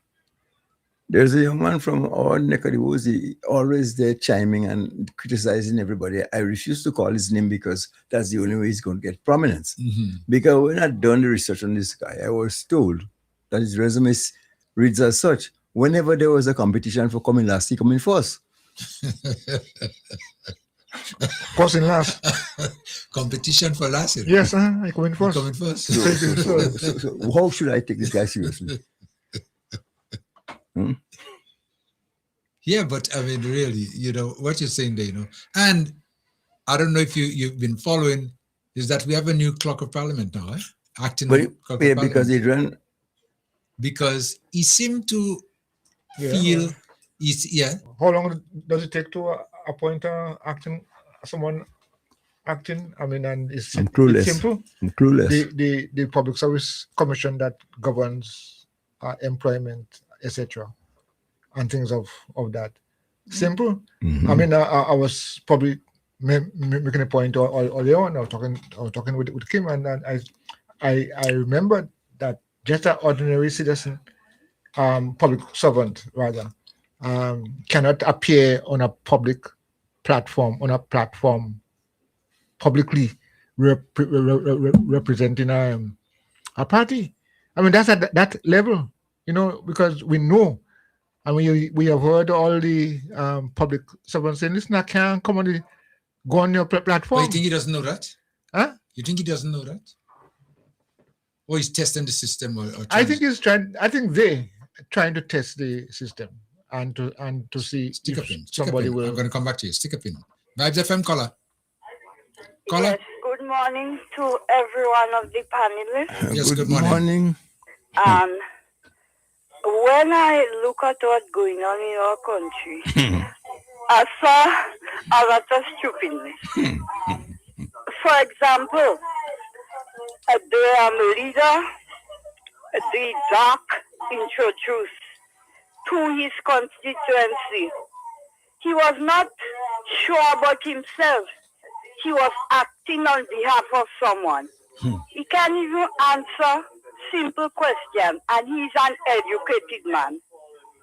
So what happened to his education? He ain't even sure of himself. You see, he was acting on behalf of someone who pushing him. And when you are pushed and you fall overboard, it will be worse than a little push you get. So he don't even understand. You as a public servant going into politics, you must resign your position. He wasn't sure. And I said, what's going on? When I look at our opposition leader, no businessmen who want to put their confidence in her because she's not confident of herself. And when I look at NNP, And I say it before, NNP dead, ready to bury. Have a good day. Thank you. Thank you so much, sir. Caller expressing the opinion. Yes. But you were saying something, Koi, about public service, and no, I'm saying rules. There are rules, and I mean, I think a lot of people might not be aware of all the intricacies putting into what's supposed to happen, but we know that's something that's been instilled in the community. Basically, we cannot, as a public servant, I'm not supposed to be going on a platform, and that has been guarded for years. Political parties have held on to that. So I don't understand how now he holds the clock of parliament where the people's business is being held. Yeah. And so he isn't aware. And I did not hear his comment, really. I did not hear his comment on that, whether he feels that it should be. Oh, you want to hear what he said? Yes. What would be your response to public opinion that there's a breach of the public service rules, with you being involved in mainstream politics, plus being at that high rank in the public in the public opinion? Tell me in your response to that, sir. A lot of people comment without first understanding the public service rules, and the rules are there for a reason, and I appreciate that. But speaking about public rules, eh? Yes. Rules. Talking about okay, right here. But people don't understand the rules. Yes, and he said he understands. He understand that. And there are two things. One, the rules cannot be one-sided and chided for one organization while it's being chastised by another organization. That's first and foremost. And in addition to that, I would encourage folks to just take a view of our Constitution and what it says on your right to your right to affiliations, and so it gives you that supreme right to affiliate yourself. So, in regards to our public service engagement, there's a process to exit, and we've started that process since late last year. And we believe that we're doing everything that is necessary, to do the right thing, as it were. And so we believe that we're not breaching any rules while maintaining our supreme right of affiliation with any organization that the Constitution gives us that right to be part of. I see. I heard you used the expression "supreme right" twice. Yeah. Supreme right. Yeah. The Constitution is the supreme law of the land.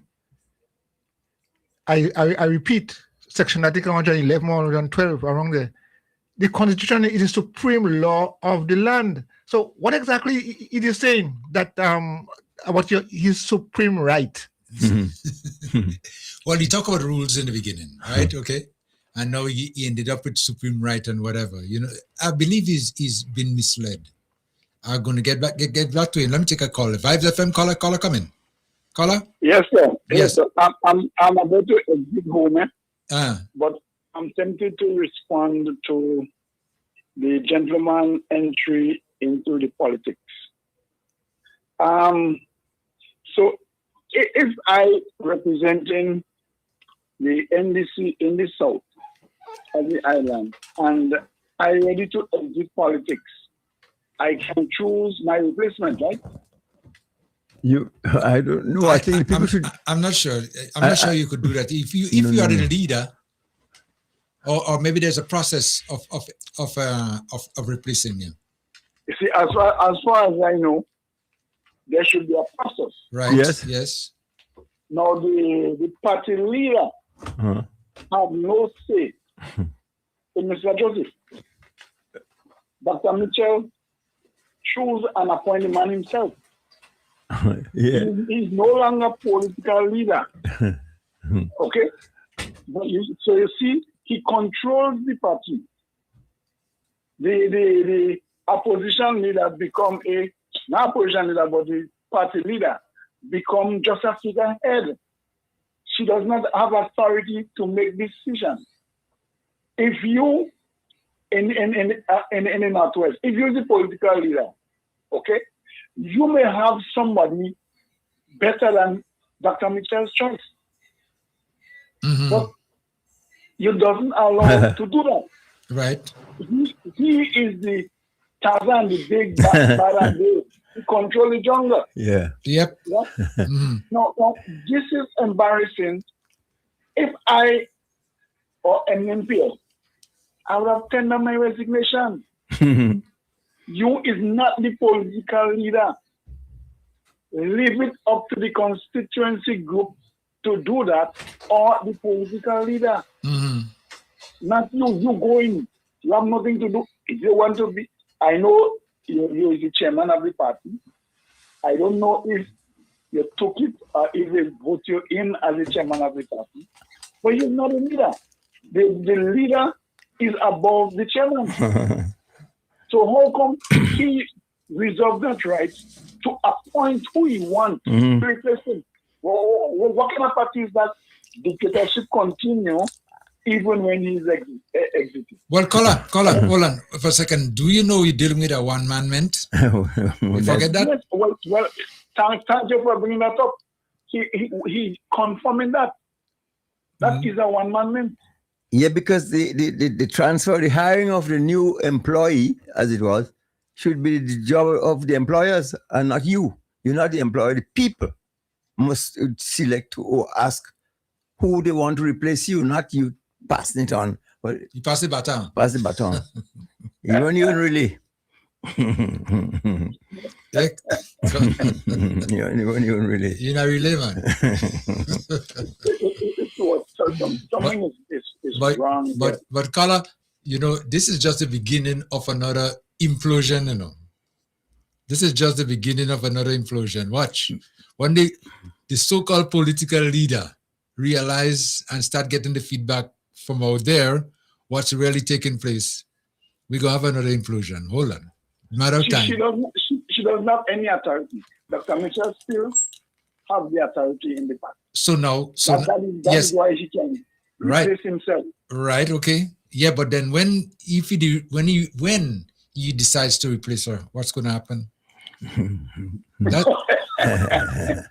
I wouldn't want to be listening. That's why I call it implosion. Yeah. So the battle continues. Yes. You know anything that blow up like that? Well, it was. You always know it was nothing permanent. So when the contract ends, and the boy is going to pass on the baton. Yeah, but sometimes you end without you knowing. Sometimes you just realize the end, Listen, man. Yeah. Dr. Mitchell was voted in, okay, as leader of the party. When Blaise, he got away from when he until Blaise, he was voted in. So why he didn't allow the suspected candidate to be voted in? You call it select, not elect. Select, not elect, but let's go. NNP is Papi Show. Even if keep going on in the grave and he could stretch his hand to take piece of the party, he's gonna do it. Okay. But he will not have that power, thank God. Anyway. Yeah, caller. Go ahead. Thank you. Right. Okay, bye. Next caller. Thank you for waiting. Caller, come in. Good morning, gentlemen. Yes, Shalom. good morning. Nice. Yes. Sunny morning. Yeah. I love Spice, Grenada, Carriacou, Petit Martinique. A drowning man will hold on to straw. Hello? Yes, go ahead. Oh, sorry. Okay, Yeah. A drowning man will hold on to straw because what I've seen there is a whole set of, when you have a one pot and you put in a little piece, you put a piece of pumpkin, a little coconut milk, a fresh jacks, piece of yam, dumpling, everything mixed up in one. Well, it does taste good, but this one looks like this tastes good. This man to me he sung dance. Using that word, he sung dance. Sung to me like somebody that is clerk of parliament. And I think Kit Mitchell, definitely he finished, so he's trying to see who he could just grab by the way, just pulling somebody, regardless to if it's legitimate or not, if it's relevant or not. Anybody I get now, I would just try to pull them in. But that egg cracking so fast that this opposition lady don't know if she up, down, center, middle. She don't know. She just there. But they ain't going nowhere. So let us self-destruct. This is what I'm saying. Let us self-destruct. So I'm happy to see what is happening. Because at the end of the day, they ain't going nowhere because they finito, done, no more. That's it. Have a nice day. Let me remain focused and mind my business. Bye-bye, guys. Okay, thank you so much. But I hope I know I've been getting some buzz as it pertains to Carriacou. There's an underground movement that is becoming very vibrant. A lot of campaigning taking place and little gifts been given and all those good things. Yeah, well, why put it underground? It's not underground. It's underground? No, it's not underground because I spoke to the manager of that party. Yes, or the manager of the candidate. Yeah, the movement. The movement. the movement moving. Yeah. Yes, because it was in the paper last week. When I was reading the Informer, that they almost 100% sure that Archie was going to be the candidate for Carriacou. Yeah. As a matter of fact, in the Informer, it gave a nice write-up, on the conversations between them and what the intention was and things of the nature. So, it seems as though we have a third party that will be contesting the seat. But there could be more because we have a fourth already. When I say we had a third already, we had the NDC. We had the NNP, right? We had CHGCP, right? You know that. That's a party, right? Yes. Yeah, that's a party. Just let me confirm. It is a political organization? It is. Right. And, okay. But by the way, I'm not hearing anything of Mr. Lacret. Hold a second. We're going to get to that. Vibes FM, caller coming. Caller? Yes, good morning. Yes, good morning. Yes, I want to say all these idiots and them that downplaying this man, downplaying my opposition leader. All of them is just idiot criticize people. Number one, did any one of all you ever do a research to find out if anyone from the other side ever did what this man do? Go ahead, caller. We're listening. Ask a question. Did any one of all you who criticizing this man ever do a research to find out if anyone from the NDC party did the same thing that he did? What did he do? So the point is this. No, hold on. What did he do? The question asked, why are you criticizing the man? What did he do? Tell me first so I could answer your question. Huh? What did he do? Well, to tell you the truth, I don't really see he did anything wrong. I don't see he did anything wrong. What did he do, So sir? you that Answer the criticizing question. the man Answer the and question. What did he do? What did he do? You asked me a question. I want to answer your question. This But man tell me said what did he he do? did nothing as far as I'm Well, concerned. then the answer is nobody did Yes, nothing that's either. right. Nobody didn't do nothing. So why are you asking me to answer a question now? The question, so why are you criticizing him? Who's criticizing whom? All of you. Mr. Coy, you're supposed to have better sense than that. Because I listened to you many times. And you is a man of knowledge. The two rest of the board of next to you, all of them is a set of guns where politics is concerned. No, I understand.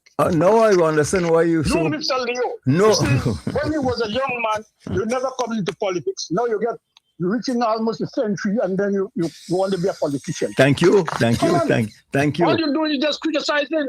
You never, and the person you're supposed to criticize, you do not.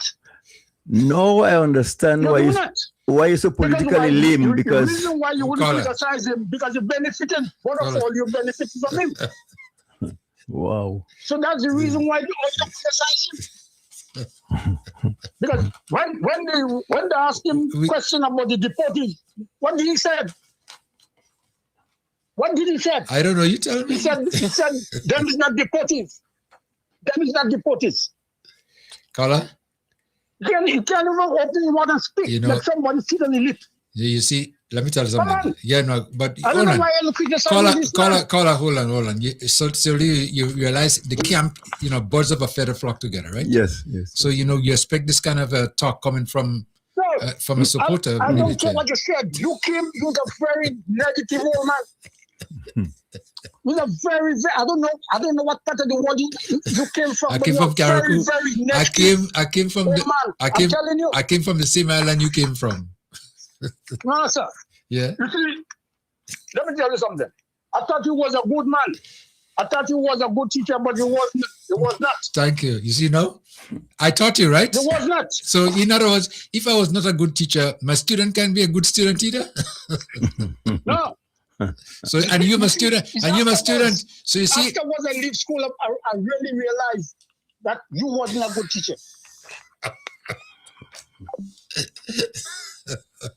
He said he left school? You have to left. Did he ever attend? Well, as far as I know, it's Tululu used to go and get. Watch, let me tell you something. When you see time come for school, during the rainy season, they're in Tululu. And they come in school late. Sometimes when they come in school, the pants pocket full of like sometimes mango and plum and things like that, because that's what it was. And it didn't make sense to watch. We used to put them in detention, right? But after it makes sense because you're working. No, you have some people who can learn and they wouldn't learn and hear what you do. My students, so in other words, I was a bad teacher. Yeah. You see the result of being a bad teacher? But I thought he was from the Dover area. Yes. And you taught school in Hillsborough Secondary, when in 1971, when the schools were merged into Hillsborough Secondary, all the senior students came into the secondary school. Okay. So that's where it was in a class I called it REM 1 or REM 2 remedials. In other words, they're not the top students. Do you know? No, don't say BC. Don't say BC. 5FM. Don't say BC. You're right. 5FM, caller. We have categories, Caller, come in. Good morning. Yes, good morning. Good morning. Good morning. Panel, everyone on the panel. Good morning to Prime Minister Honorable Dickon Mitchell. Good morning to the opposition, Dr. Keith Mitchell. I just want to say, I love your last caller. Because he makes my day. When you want to laugh, just tell him call the station. No, when you listen to the he's trying to ask what did the guy do and what. No, when you listen to the interview, it sounds like it started off with a big bang with the celebration when he came on, when he came, right. wherever he came in, whatever celebration they had, it sounded like a big bang, like woo, right, happening. Yeah, man. And then the interview was so lame.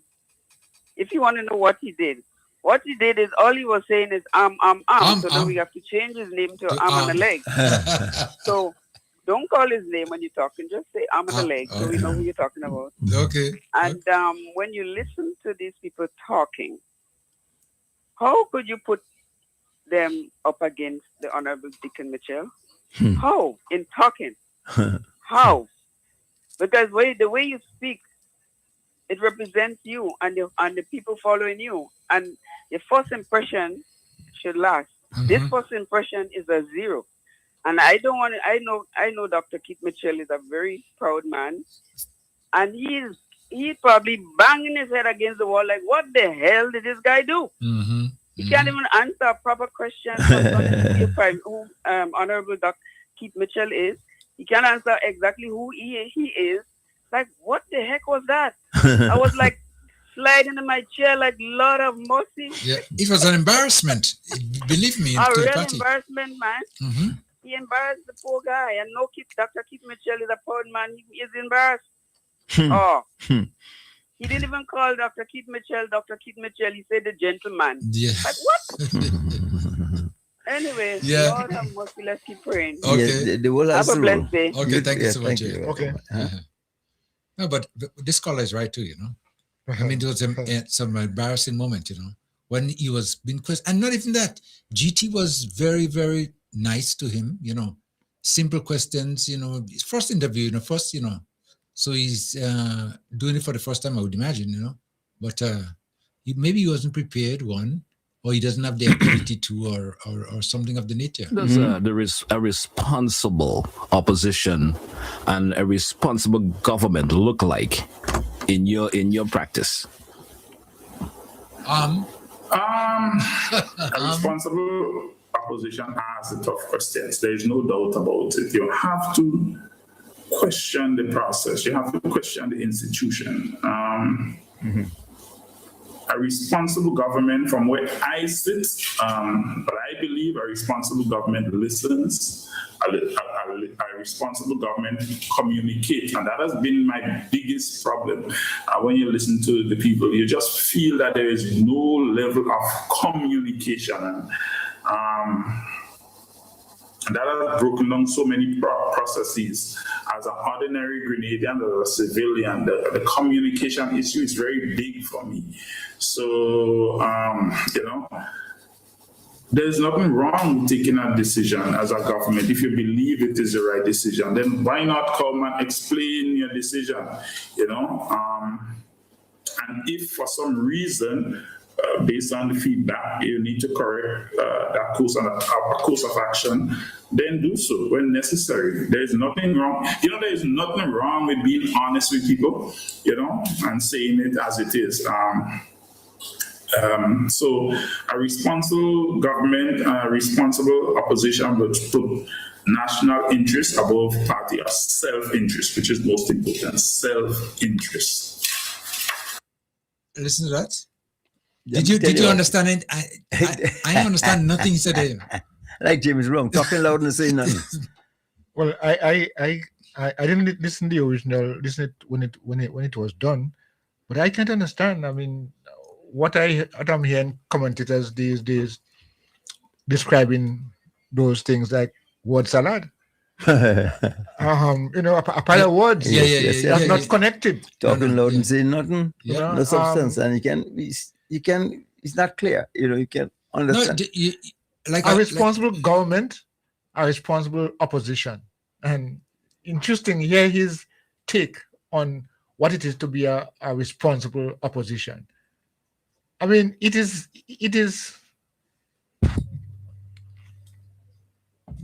According to what you're saying, Kim, I mean, those things definitely lack substance. No, it lacks substance. Lacks substance. Yeah. When something I see happens in a lot of instances, sometimes people in positions, you ask them a question, all right, and they feel obligated to answer, and they want to answer eloquently. They want to impress you, and then so they just going through the motions and just talking. You hear the arm? As a matter of fact, Collider suggested we may change its name to ham, but I would say ham and bread maybe and cheese or something. No, a leg. Leg. Yeah. Ham and a leg. Ham and a leg. Typical thing that extent a lot of folks when they're able to explain themselves, Yeah.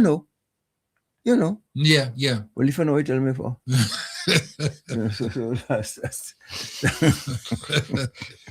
No, but I mean, really, I was so disappointed when I listened to the conversation, the interview there, and I said, boy, oh boy. But as the sentence said, Salio, I mean, Northwest, I mean, what do you speak? Tell the right bed for the cheese, Yeah. Because you must. And that is who some of the NNP surrogates saying going to come up against our honorable Deacon Mitchell. No, I don't think they meant that Joseph, the same guy we're talking about, Agent Joseph, will have any business or any reason to come up against Deacon Mitchell. But no, if I remember rightly, and I think maybe I might go back to that, but I think when he did his acceptance maybe speech the night, I think he mentioned Somebody told me mentioned something like telling the honorability commission, coming for you, coming something of the nature, you know. What? Yeah. Yeah. So in other words, like if I'm coming for you. So is Deacon the NDC caretaker for Northwest? I was about to ask, who is the NDC caretaker for the Northwest? We didn't get to that yet. Vibes FM caller coming. Coming for you. Good morning, sir. Yes, good morning. Right. Morning to all the gentlemen inside there. Yes, good morning. Okay. This gentleman, this man that are calling him is Am. I went to the Lapstan big festival there. Why didn't put a man on his stage to have some entertainment? So you could bring foreign guests from foreign country to come to here. The next one, I was in Victoria by the church Monday this week. And I see some marshal in the veranda, they sweeping and mopping up and things. So after that, I finished my church thing. I went there and I looked for him and things. And I tell him, I look the situation. I'll always asking on the radio for him and I look at the situation. I'll hear him calling and this kind of thing at him. So he tell me, man, I don't feel well. I don't well.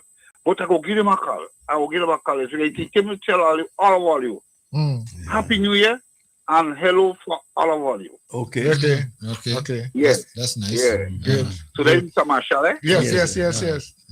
All right, sir. You take care, all of you, and enjoy all the rest of the day. I understand a possibility. Okay, thank you so much. Thank you. Office candidate to be might be bride, you know. What? Yeah. Yeah. But before we get to that, hold on. Somebody just messaged me, and I think they're correct, you know, that Mr. Joseph, you know, was approached, I think, by the PSC. Yes. Public Service Commission. Yeah. He was, yes. Yeah. They called him in for discussion. Yeah. A meeting on the rules and regulations. Yeah. You know, well, that's why, Kim, you said a while ago, that's why we now have an acting clerk of parliament. I mean, Joseph was the appointed clerk of parliament. Right.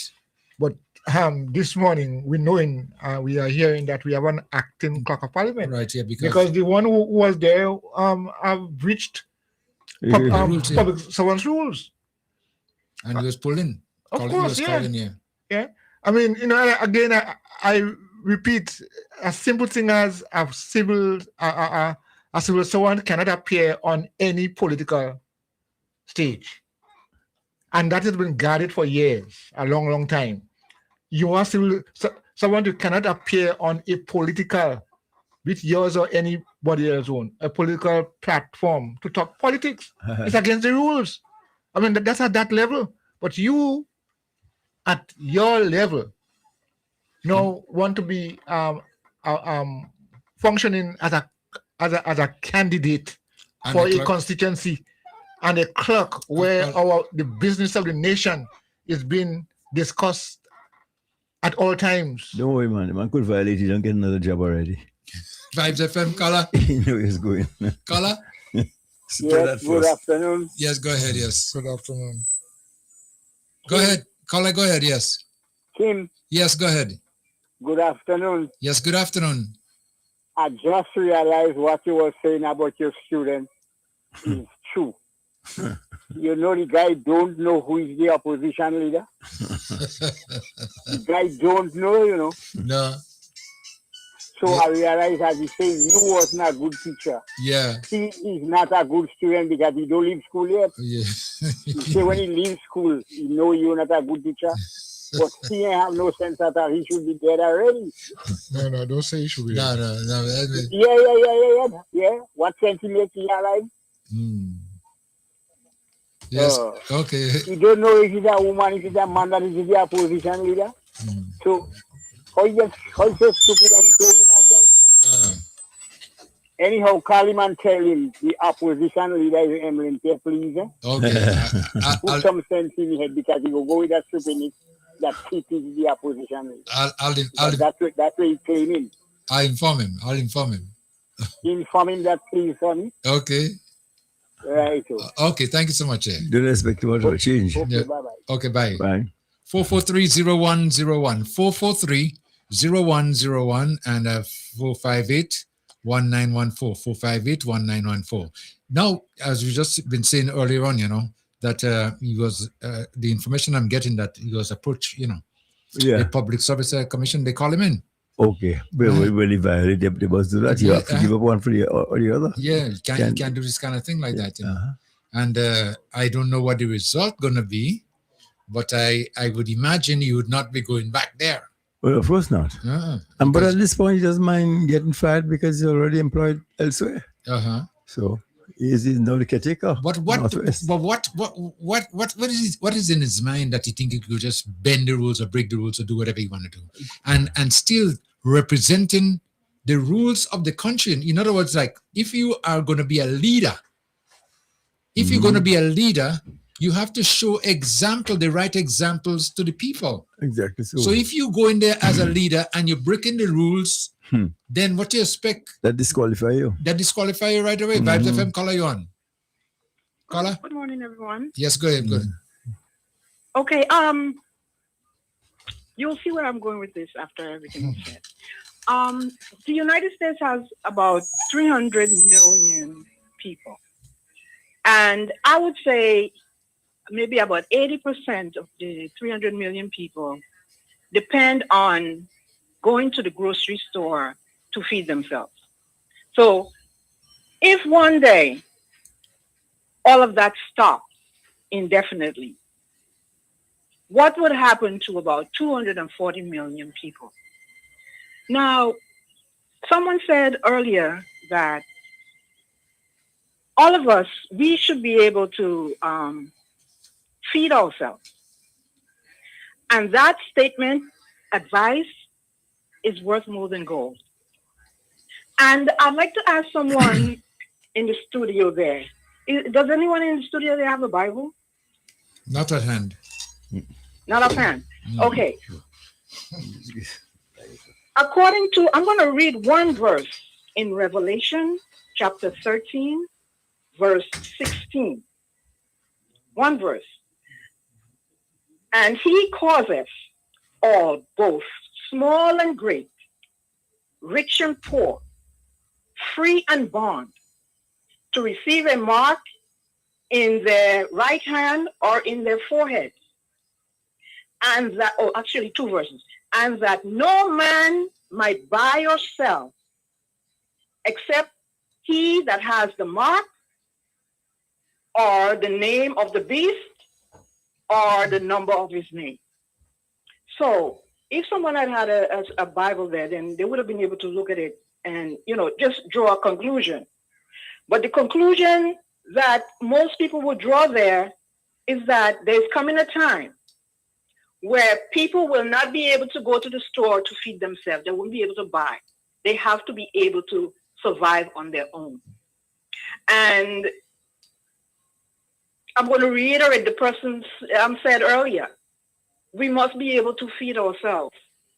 And we should be headed in that direction. We should be headed, on that path. And someone has set up, I set up society so that people become comfortable in the situation that they are in.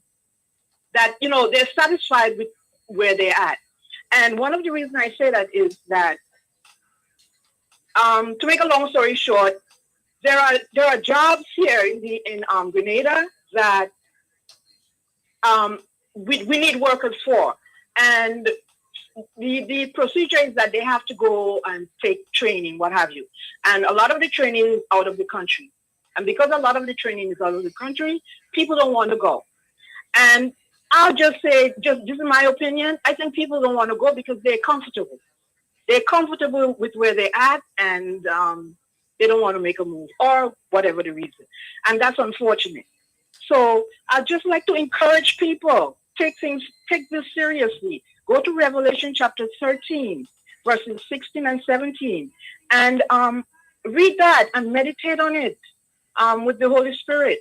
Because once again, what the person said earlier, we must be able to feed ourselves. We have to be able to feed ourselves.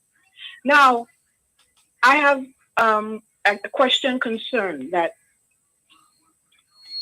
what happened with the case with the senator that was, I don't know if I should say, well, I think the conclusion is that he was poisoned. And is there any like follow up? Like, is there anyone? I think what has happened? What I understand. What I sorry? understand is it's an ongoing matter. It hasn't yet been concluded. Oh, so right. So do you know like what stage are they investigating? Yes, like the area he was, what stage are they in? Well, do you know? We're not privileged to know what stage they're in, but we know it's still under investigation.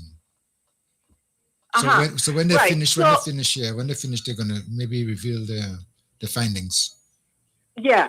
So one more question. There was a case where with a pizza guy that I think shot someone and they were looking for him. Is there any conclusion on that? Say it again. You said that there was a I think there was I don't know if it was like in Carriacou here? In Carriacou here. Oh, okay. It involves a pizza guy. Either he was the shooter or he got shot. Okay, I know. I understand what we're talking about. That scale. Okay, I think I know what it's speaking about too. That case is still in the hands of the court. So I don't think it's finished. It's not finished. No, it's not finished yet. It's a long way from getting finished. Yeah. I think there was a hearing. Recently, but I'm not too sure on that either. So the person was arrested then. The person was caught then. Yes. Oh, okay. Yeah. All right. Thank you very much. Everyone have a wonderful day. Okay, thank you so much. Thanks. Okay. And the telephone number is 443 rather 443-0101, 443-0101, and 458-1914, 458-1914. Feel free to call and your concerns, your opinions, whatever. But I'm going back now, Coy. Somebody just messaged me and tell me, yes, Kim, it is true that the public service is now investigating Adrian Joseph. Yeah. I mean, they have to. I mean, I could not see them sitting down there, allowing that to happen, and without even calling in for questioning. People are calling for lesser offenses and breaches. Yeah. So I am saying I think that I expected that to have happened. But according to the rules, though, people like that are supposed to be dismissed. Well, it does not necessarily. Well, I mean, one cannot say if immediate dismissal should be. That's why they're having the conversation. That's why they have now one-on-one as far as that is concerned. In fact, his lawyers were even there. His lawyers were with him. Yeah, because of course you at this level of things you have to be able to say the right thing in the right time, and legally so. So when I heard the comment about the constitutional, about supreme right, I wondered who advised him, because as I said a while ago, they know what the constitution speak about in terms of supreme is that the constitution is the supreme law of the land. I mean, and I don't think we can just bypass the interpretation of what the real issue is and just invent or put forward our own thoughts. But not understanding the depth and significance of that kind of action. But as someone who has all this experience, though, in the public service, as you mentioned in part of the interview, I mean, he should know. How long was he there? 20 something years. But he was not clerk of parliament for 20 years. But in public service. Public service. Okay. Yes, yeah. So he should know that. And if you're going to take on a job too, as a clerk of parliament, you have to know the rules and regulations. You have to know what you could do and what you can't do. So doing that, to me, like I said, maybe he's trying to test the system to see what's who knows what. Yeah. Not that. But anyway, another question he was asked. Let me see if I could find this one. Oh yes, listen to this. How would you describe your core leadership values in 3 words, if we could say that in 3 words? And where did that come from? Service has always been part of my values.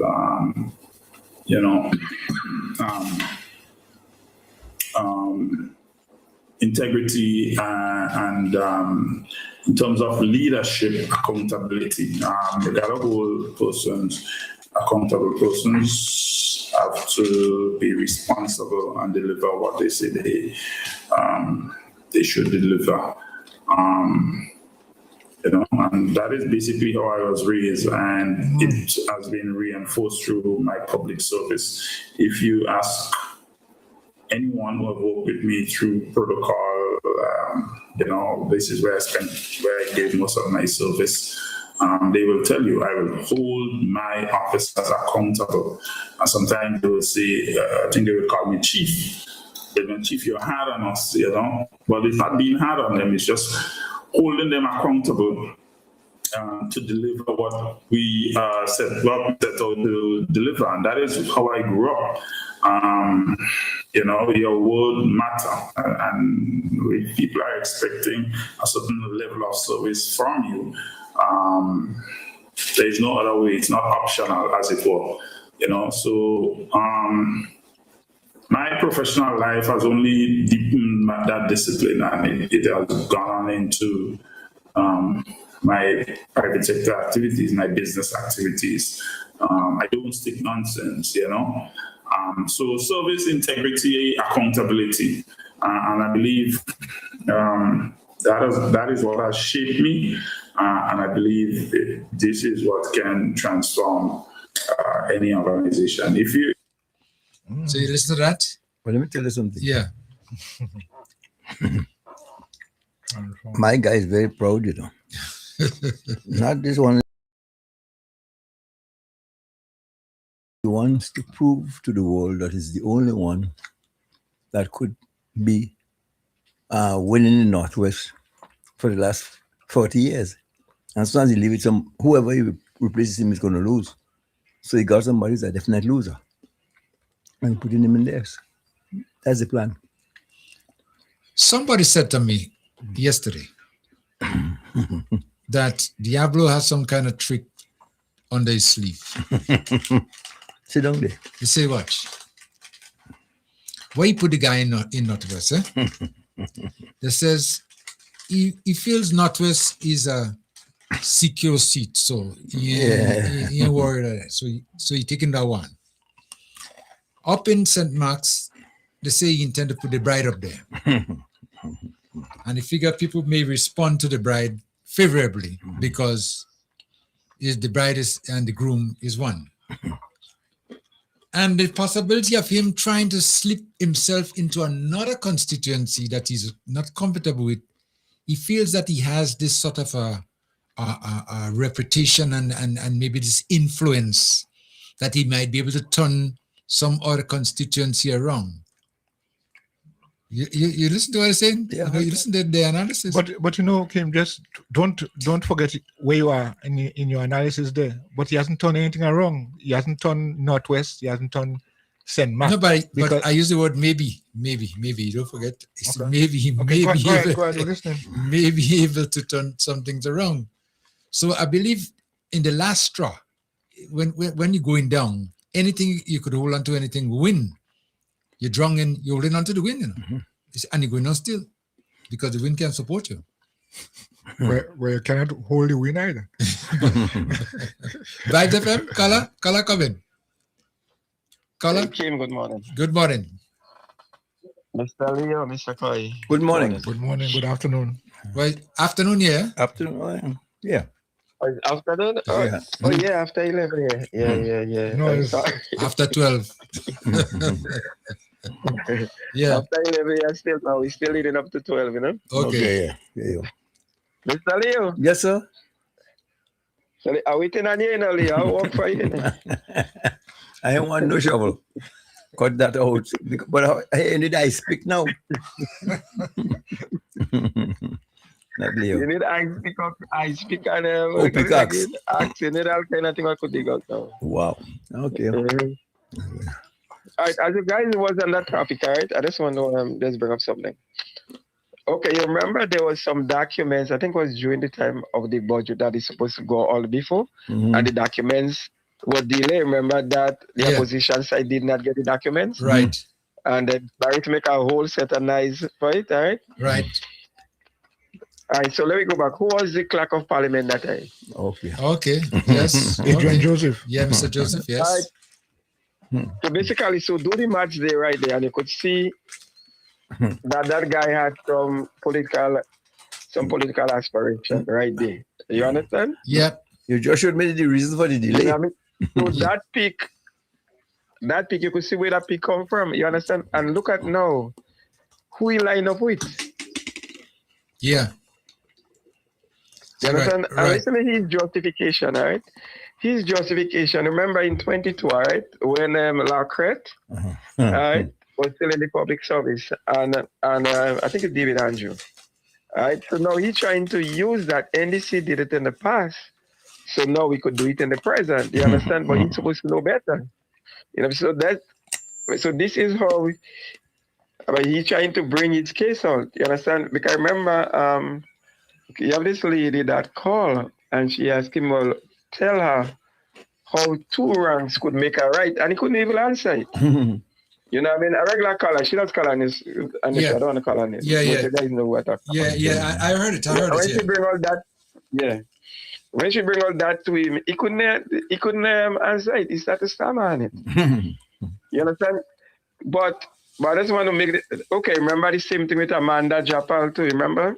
Remember Amanda the same thing in the youth parliament again? Right. And after they make her caretaker? Yeah. You know, so basically what they're trying to do now is to put these things together and say, NDC do it now, so we could do it, but when are you going to have a stop?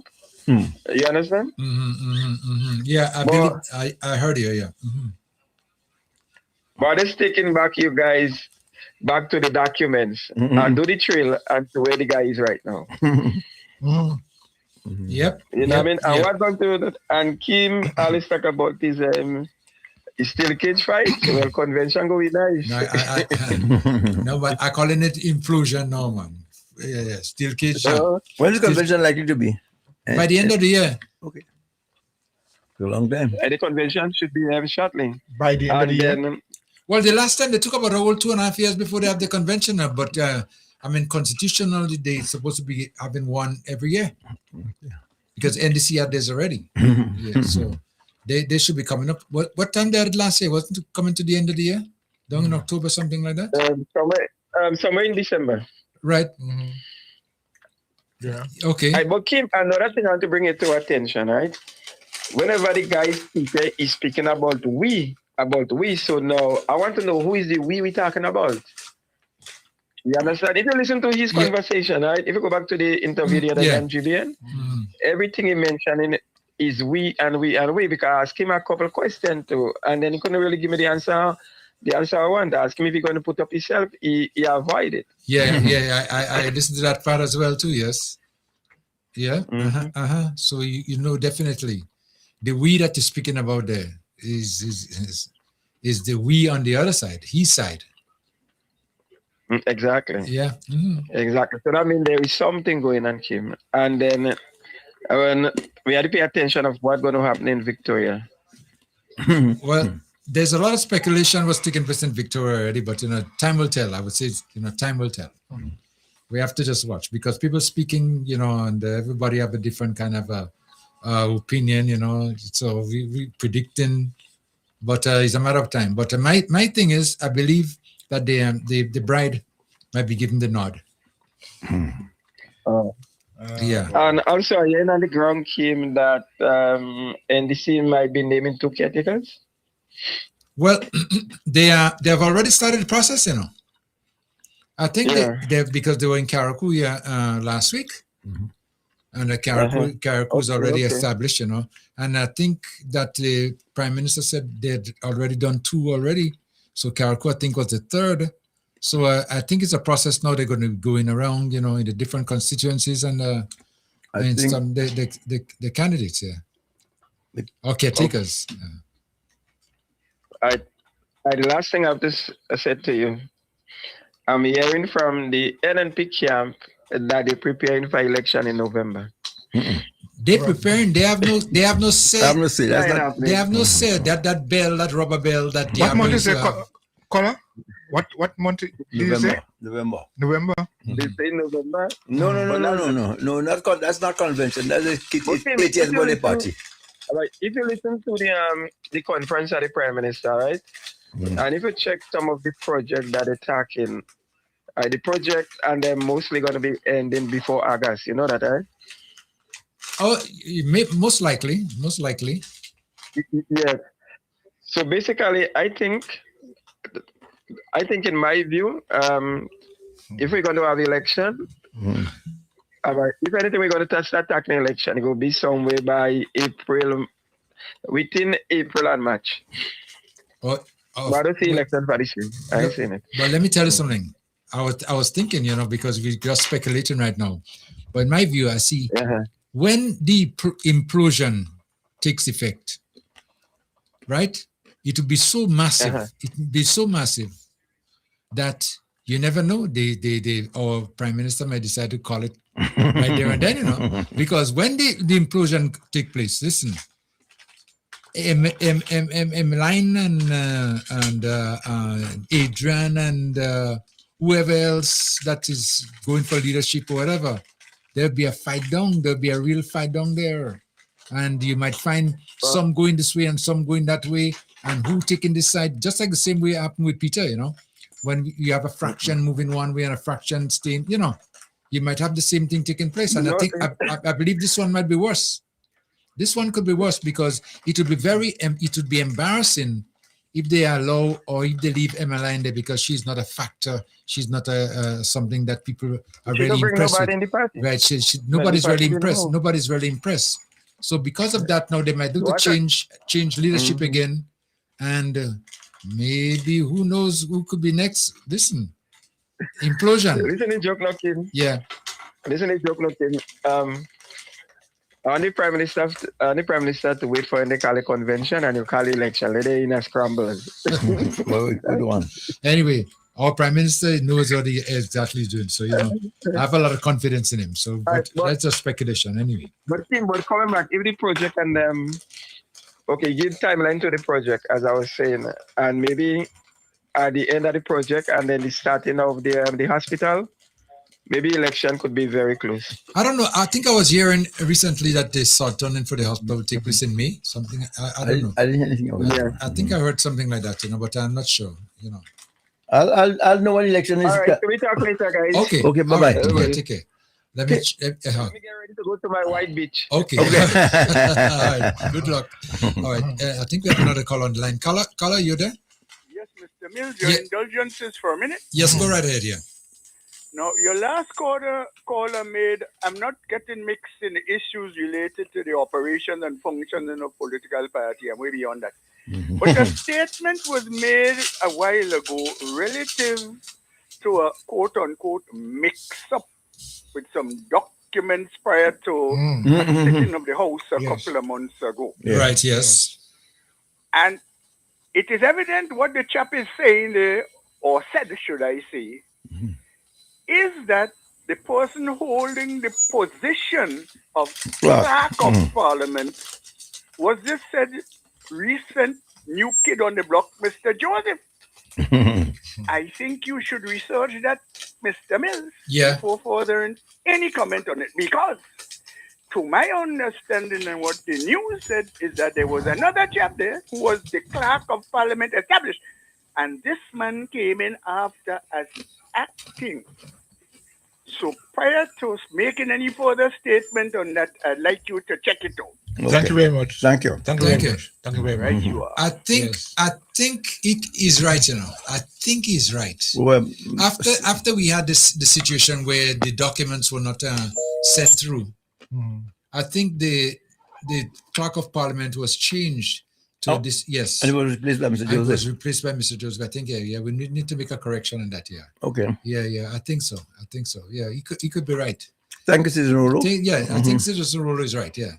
The person who was responsible didn't do the work, and we decided to take them out and put this Mr. Joseph in there. So he was not really responsible for the documents. I don't think so. To my recollection, yeah, I think he's right about that. So, yeah, because I can recall and think about it. I can recall the one was there before explaining the reasons why the documents were not sent. Something to do with the emails or something. Yes. And I remember him explaining that. But so I don't think it is accurate to even insinuate that Mr. Joseph.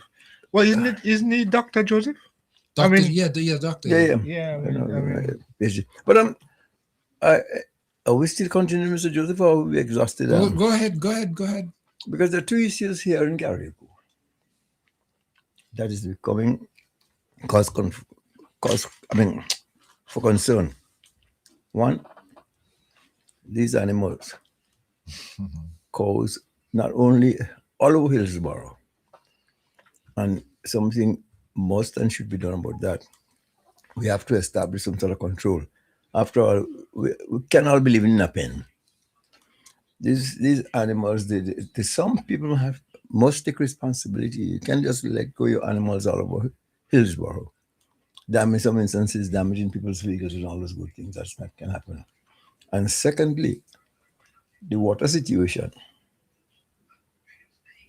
Again, coming to Carnival, it's something for concern, because I don't know. Before I get to the water, because the water I think is a big one. But let me just make some comments quickly on the situation with the animals. You wake up in the morning and you see a set of sheep walking, of course, in front of the street. I talk about Church Street, Main Street, cattle, Main Street, Church Street, and they're going about their business. They ain't busy, No. And the thing about it that they have no rope or nothing of the nature in the neck, nothing of the nature to say, well, they were tied and they broke the chain or broke whatever. Nothing of the nature. So it seems as though it's a deliberate thing. Yeah, I don't understand why. Something has to be done. So why isn't it that they can be impounded? Can hold them and put them on the pong. Well, the cattle is difficult to hold because this 1,000-pound people and 900 pounds, whatever they are, I mean, trying to see if we could manage something, it's a problem. But the administration, they need to do something about it, the pounding system or whatever. They need to address that problem because one person called me one morning and said to me that they had their black tank without water. And the cattle just come and just knock it down. Yeah. And in a time like this where you need water so badly, we can't tolerate this kind of behavior. Something needs to be done. Carriacou has to establish its own ice to deal with them animals.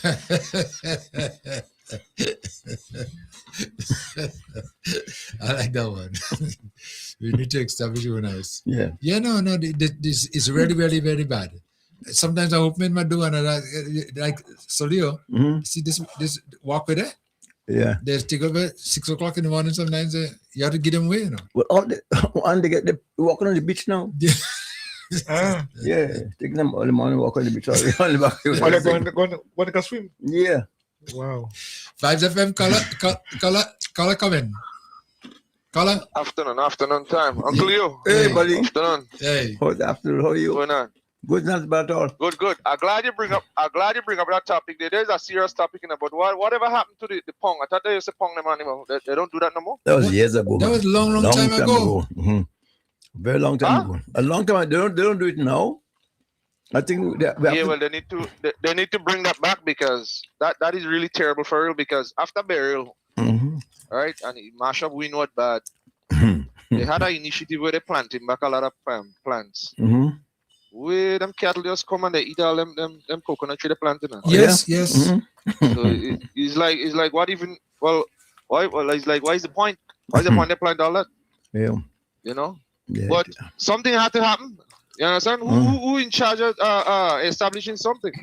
Because that is a serious topic you just bring up, David. Yeah. It is. Yeah, it is, and I get a lot of complaints from people too. And the worst thing about it, let me tell you something. Sometimes when the people, the farmers, would complain to the animal, those who own the Owners. animals, you know. Mm. They said to me, they said to them straight out, you know, if you want to protect your stuff, fence Fence your your- property. Fence your property. What? And I you mean, know, that's some of the the answer. animals, like, some of the cows just break it down fence. Breaking and down move, you fence know. too, yes. Yeah. Mm-hmm. But So what are they going to do? They're going to bring back the pong? Like, what is the solution to that? Well, Because that's a problem. I don't know, but I think we have to just take this a little bit further and then bring it up again, you know, to see they do something that's going to be effective. Something has to be done. Something has to be done. We can't just allow this to happen just like that.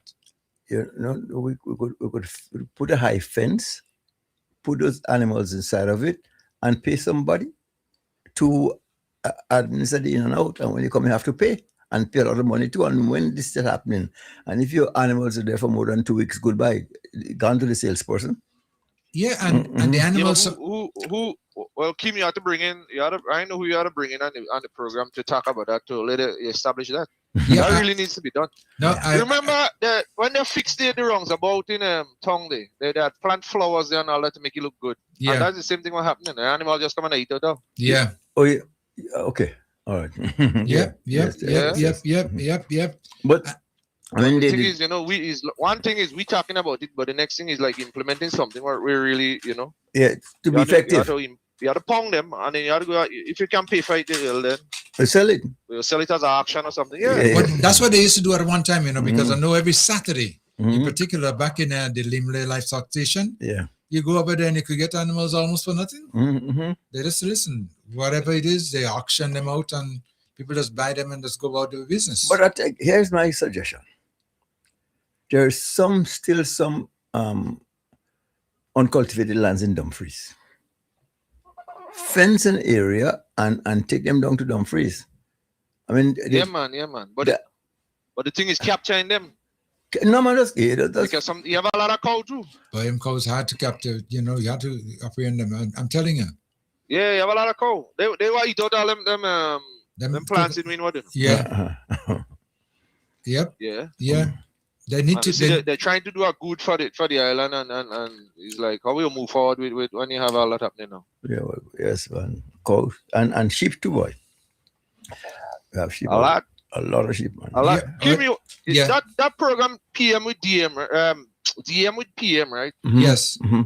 I see the Prime Minister raised a point where you have a lot of old rules in place that you know needs to go. I agree with him. I think one of them is this long time thing where you have a boy child and you have a long hair and he going in school after they cover any hair. Why is the whole point of that? What was the whole point of that back then? I still never understand that. You mean the grooming? Yeah. It's just for discipline, you know. Because you know, when soldiers go in the army and left, right, halt, what? All those good things. That's not what we go in the army for. It teaches you discipline. You could take command. You could listen to that. You know that's what it's for. You know, and I well, listen to me. See me in church. What I once believed, I no longer believe. But there's some good in it, you know. That's me too with this church thing, you know. Church is like, Yeah. I mean, go past the collection and there's some good to it. that's me right there to you. Yes. Go past, But I think they need to get rid of that because I see that no make no sense at all. Wow. To me, it no make sense. We buy after they cover any long here, and I don't understand what that doing. But you know, I mean, but I think though, if you're attending class and you're among other students, a little bit of hygiene is necessary, yeah? And a little grooming and that's what. You could have long hair, keep it clean and so on and so forth. I won't have a problem with that. But when you see, if you have long hair and it's dirty, and yeah. So you know, sometimes you can't just leave everything to any and everybody because not everybody's as discreet. So sometimes we need some laws to save us from ourselves.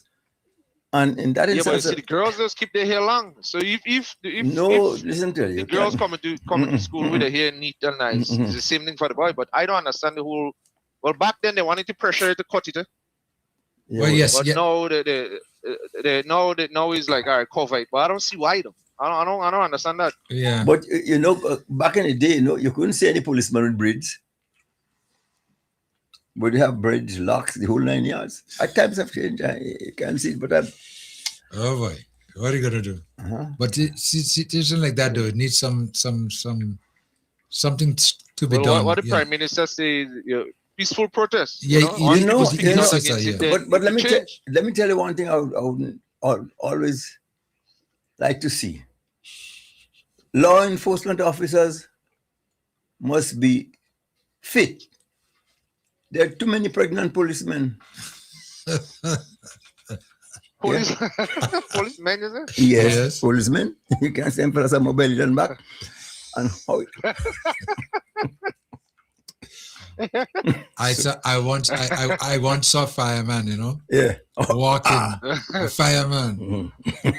Left. Right. Left. A fireman, you say? Yeah, but you don't see the incidents, Uncle Leo, where you both they born in high. Villain fireman come and they can get the pump to start to yeah. output. That is a norm. Yeah. That's normal. That was so embarrassing. No. Amazing. That's normal, man. That's normal. I saw it many times already. That happened to me right here, you know. Yeah. Right here. Yes, I had to find my building. I never forget it. When I saw the worst thing about it, listen, it took them, 100 yards away. The fire station, 100 yards away from me. It took them about 35 minutes to get here. 35 minutes. Yeah. Traffic was not blocking them? What traffic was? No, just asking. No. They could push the fire truck over here. You don't even need to drive it.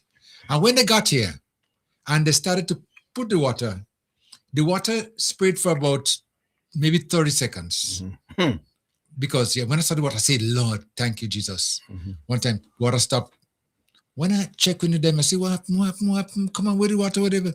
Them guys say, no, the nozzle, stone in the nozzle or some kind of craziness like that. I never forget it. Yeah, the bird. If the citizens around me, my neighbors and everybody weren't active, I could have lost the building. We were the ones that put it out in the end. Yeah, bucket. Yeah, bucket of water. Bucket brigade. Yeah, that's what we ended up doing. Bucket brigade. So what we're saying there now, with them and with them moving, that is normal. That is not news. Yeah, but we've been always short on the fire department in Carriacou. But you see, when you really stop to think about it, to Kim, Carriacou shot a young man, Yeah. Carriacou is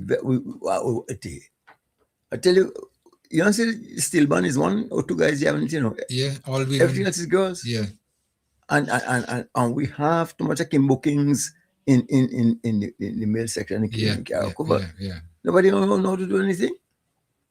Boy, what are you gonna do? That's crazy. Let me make one more point there, Kim. Yes, go ahead. That I think needs to change. And I know how it used to be back then.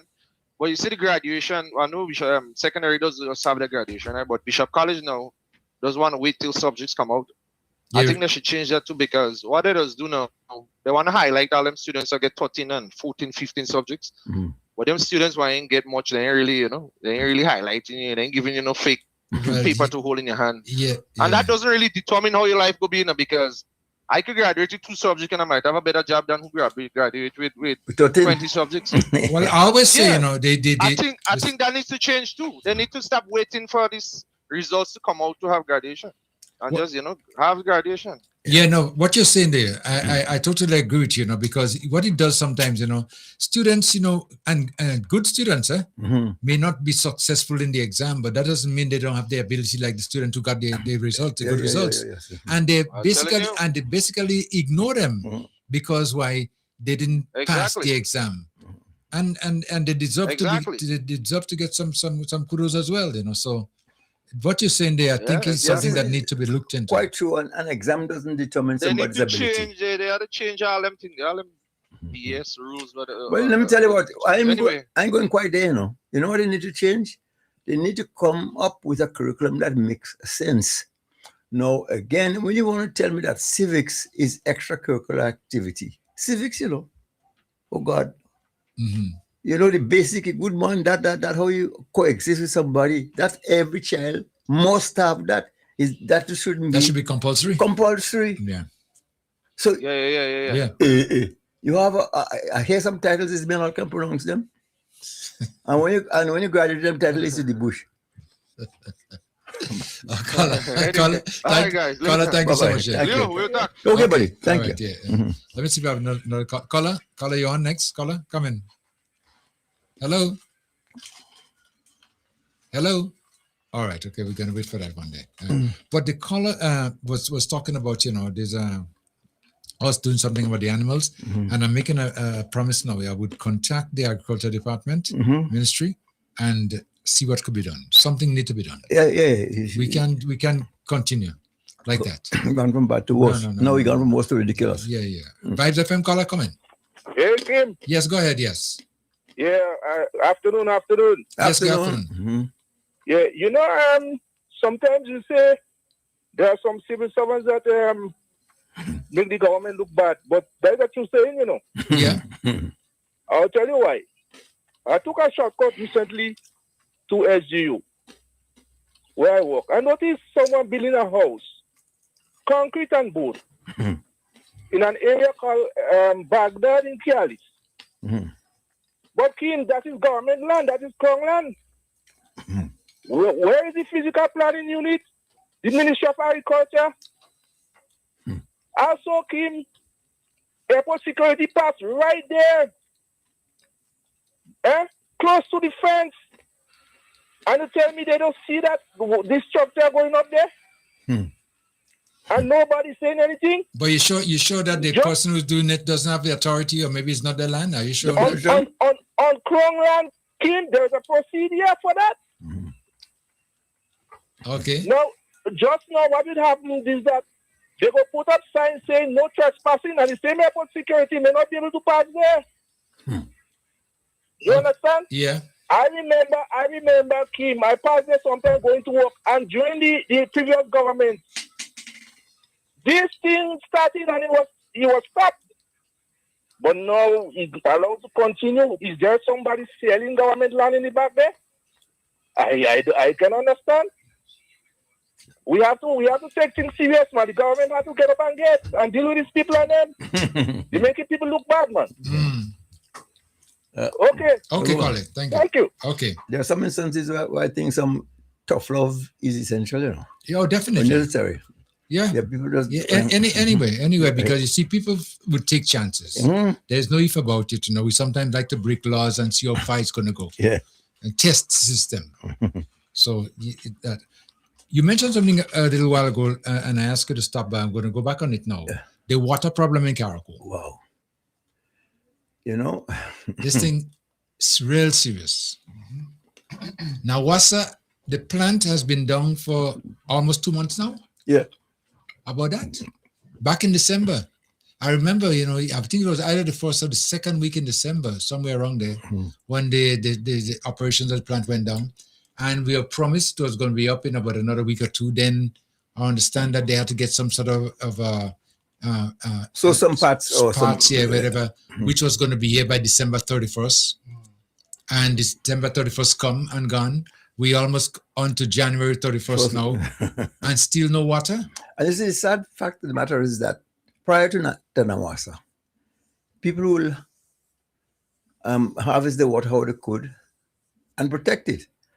But those who are dependent on Nawasa and they have no other choice, no other source to get water now, they're out.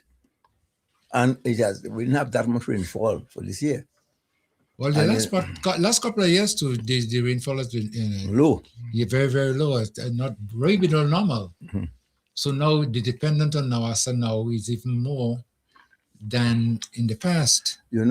I think under some areas of Carriacou with limestone, I have nothing against desalination, water from the sea, but there is no reason in hell. That's something we have to consider for the future. There should be an institution of borehole water again in Carriacou. We have good underground water, and you don't have to go through that tiresome process of removing all that salt. Well, we have all those wells we can get water, and if you can tap from somebody's wells, put them in storage tank and sedimentation tank. But still, according to the law, Nawasa still control all the water under the ground. No matter where it is. I'm not No, but you see, although Nawasa control all the water, Nawasa is an arm of government. Yeah. I mean, so government by the extension also has authority. So if we are talking about if the people are suffering lack of water and so on and so forth, the government has that responsibility, because Nawasa is not a body, an entity unto itself.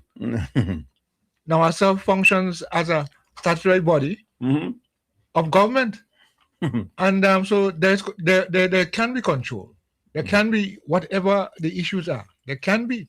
So I think that we need to look at it holistically. Yes, I know what is a very important part of our existence. And so I think we do have to address it, face it, and address it, because we meaning government, the administration, those who are in control have a say in how that functions. Because in recent times, government been clamoring about, build tanks, and continue to save your rainwater and all those good things. And I guess that somebody at first had to see that this now what's the thing. What we have there now, we're not high on maintenance, And anytime you start dealing with sea and salt water, you better be ready to maintain. Yeah, maintenance is a factor. How we go. If not, you will have a lot of breakdowns. So, I think the alternative to what we have going on now, get some whole water in it. Now, what's the good? Pull it up themselves. Hold a second. Vibes FM, caller? Hi, good afternoon, Kim. Yes, good afternoon, yes. Yes, Kim, as you're talking about Nawasa, I saw a building in the Bele area next to the pond to the hospital. Kim, is right close to the road, and it will cause a terrible accident because you cannot really see around the corner because this building is so close to the road. I heard the people on the street saying that is Nawasa people, let's see, doing it.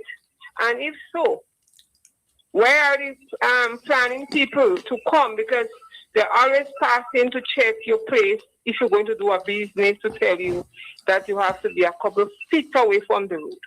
So if it's Nawasa that doing this, building next to the road in Bel Air, so the hospital there, I think it should be removed because it's too close to the road and it could cause an accident. King, I don't know if you went up this way. Tell me exactly. I didn't go there recently. As you pass Nadma, where the old Nadma container, right next to the pond. Right, okay. Yeah. Where the 40-feet container is in the fence, it's right on your corner on your left. So it's almost opposite the pond. Exactly. Right. As you swing the corner, right, it's right there next to the road, Kim. And okay. A lot of people talked about it. You understand? Mm-hmm. I think it should remove. If it's Nawasa that's putting it there, I think I heard the people say Nawasa Walker that's putting it there. I suspect. And I think what goes for one, it should go for all. The people are going around to check on the planning where it's too close to the road. Yes.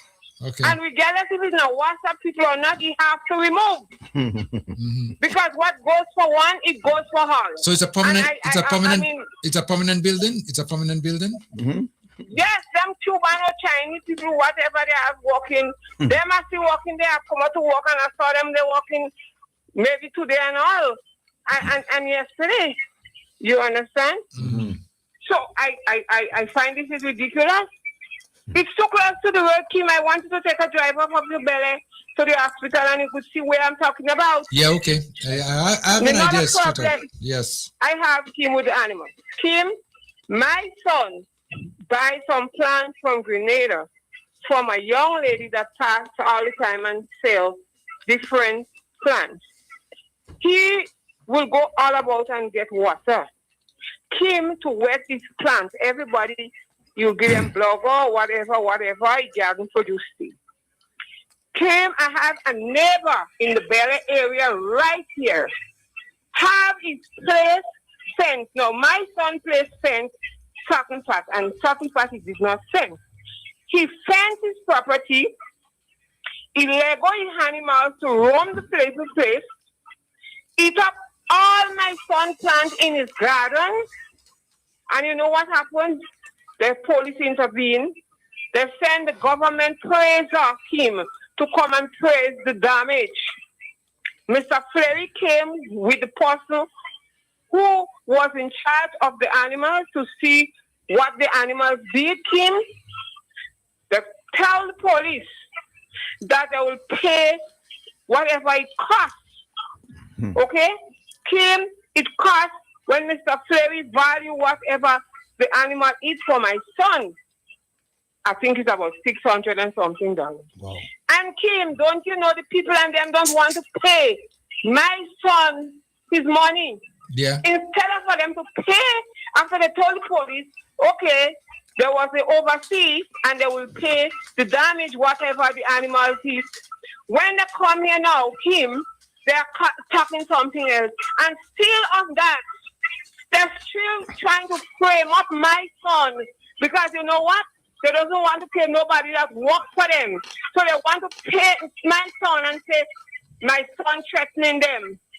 But Kim, time alone will tell. The longest rope I've ever had. I guess you know that you hear your old people say this was. Yeah. Some of us is so wicked, Kim. That's why you see we don't get no rain in Caribou. And we too bad-minded. When young people trying to upgrade themselves, don't try to pull them down, Kim. The young man does work hard. Kim, you have to pay truck to bring water there to get to run all to his garden. Yeah. And then all his animals, the animals, all his plants. And now the person who animal them places fence. And Kim, they still didn't want to pay me son the money that he have the praise the damage too. Kim, this is wickedness. And I leave them to the Almighty Father. Where you go here? Kim, have a nice day. This is so unjust, Kim, for some people that in this island. And your place fence, you animals eat up all, even coming to me uncle yard, Kim. My uncle have the shot pig. And the animals getting in the man's fence to eat down all the man's pig. Eat all my flowers, everybody you know me. Kim are planting flowers and I'm nicing up my place. The animals eating it. And then to pay the people now. I don't want to pay him. I don't lie because I don't want to pay him the $600 and something. But I will lose more than that because God is not a sleeping God. He always put on the pajama, but he doesn't sleep. This is wickedness, Kim. Yeah. Have a wonderful day. Okay, thank you. Animals distressing people like that. Huh? It's very, very bad. We never used to have that when we were growing up. No. You kidding? The animal doing somebody's garden, boys, was like a crime, you know. But anyway, things have changed, eh? Well, let me get back to this water situation there. What is the solution? What is the solution? Nawasa don't seem to be able to solve the problem, and we're in the dry season officially, yeah. Yeah. So we need more water now than even before because now rain and falling like anything else. So what are we going to do? We need alternative methods to complement what we have there as this desalination plant, because I'm afraid we don't have the kind an equipment, durable and very capable desalination equipment. We can't afford that. Look, Tim, have you ever been to Aruba?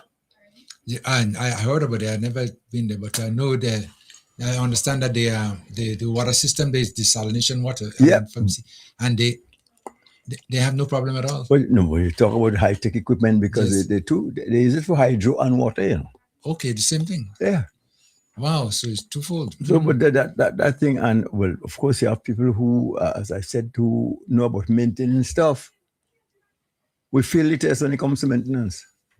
And that is a problem we have in general, you know. Yeah, when it comes to maintenance. Maintenance, we have that at all. That is one of the reasons why we're suffering so much, because right now, I don't know in the upcoming weeks and months what's going to happen in Caracol. This is just January. Somebody suggested to me the other day that they were trying to organize gondola to bring up water to Caracol. But looking at the cost, one. Yeah, not only cost, but you need a great volume of water. The volume we're going to need too. I think Gondola is capable of giving us what we need. You can probably put a little dent in the thing what they talk about. Well, what I was saying, in that if that is the case and Gondola could bring the water, Nawasa should be hiring Gondola to bring the water, put it into the tanks, on the plant, and pump it across or pump it up to the level where they distribute the water for gravity feed, and give some relief to people. You see those kind of essential services as water supply. You need people who are skilled in every facet, every aspect of this thing, because that link in the water supply is the weakest link, and the slightest dent will collapse the whole system. Yeah. So that's something you can play with. It's almost tantamount to a safety. You those things you have to do what you have to do at all cost. Yeah. And I don't think we have that kind of expertise here. And the second thing is, though, we don't have a backup system. Point I'm making. But I think I heard somebody, I think it was you, Sir Leo, made the point, used the idea about wells and so on. Mm-hmm. I mean, these things have been there with us for years. And we watch it deteriorate. Mm-hmm. We watched it knowing the importance of water. Mm-hmm. Yes, we have had experiences in the past when in fact, we know what drought is. Yes. Yeah. So with the existence of cisterns and wells and all these things, I mean, community cisterns existed then in the past. So why couldn't we have seen going forward that we needed to have a steady supply of water and not necessarily coming from the sea? Because we have wells, as I've said, we have all those things were there, our ancestors ensured ponds. Yeah. Yeah. So what has happened? And again, areas where there's limestone and Carrick, and there are many. There are many. So you drill through that. That's what we do in Barbados. Yeah. Mm-hmm. So I mean, there needs to be a massive investment in water and maintenance of these wells. I mean, come on. So right now we've been we're running pipes. Yeah. Supply air. Yeah, because they do that. You're right about that, because they're running a lot of pipes now in the different communities and no water. And well, talking about that, in some instances, well, most instances in Grenada, we have too many sub-governments, if you will. All these statutory bodies, somebody a government unto themselves, Yeah. Making new rules and whether it's legal or not, and they implement it. But this in Carrick needs serious attention. Serious attention, because we couldn't survive without water, and the rainfall, as we all know, has been falling lower and lower. And the dependence now on Nawasa now is even more than before. And now Nawasa doesn't have a backup for the longest while. And when you speak to the employees, I speak to them sometime, because I have a problem getting water to run my business as well. And bottom line, they're saying to you, well, we don't know when. I mean, just imagine, you don't know when. So that is not encouraging. When we have things like desalination plants, you're supposed to have a storeroom of spare parts. Somebody mentioned that. Spare parts. Yeah. So when things like that happen, I don't know, you literally have to keep 2 engines or 2 whatever the mechanism is. Yeah. And when you go, now when this thing gone, then you're thinking of sourcing it in that item in Timbuktu. And based on the type of equipment you have, the damn thing might be obsolete. You can't even get the part. Right. So it takes a year and a day. But and things like that, you can afford to go, because you figure, well, that one cheap, I'll use it. Because the cheap one will cost you 5 times as the expensive one, because you have to change it so often. You have to have good equipment.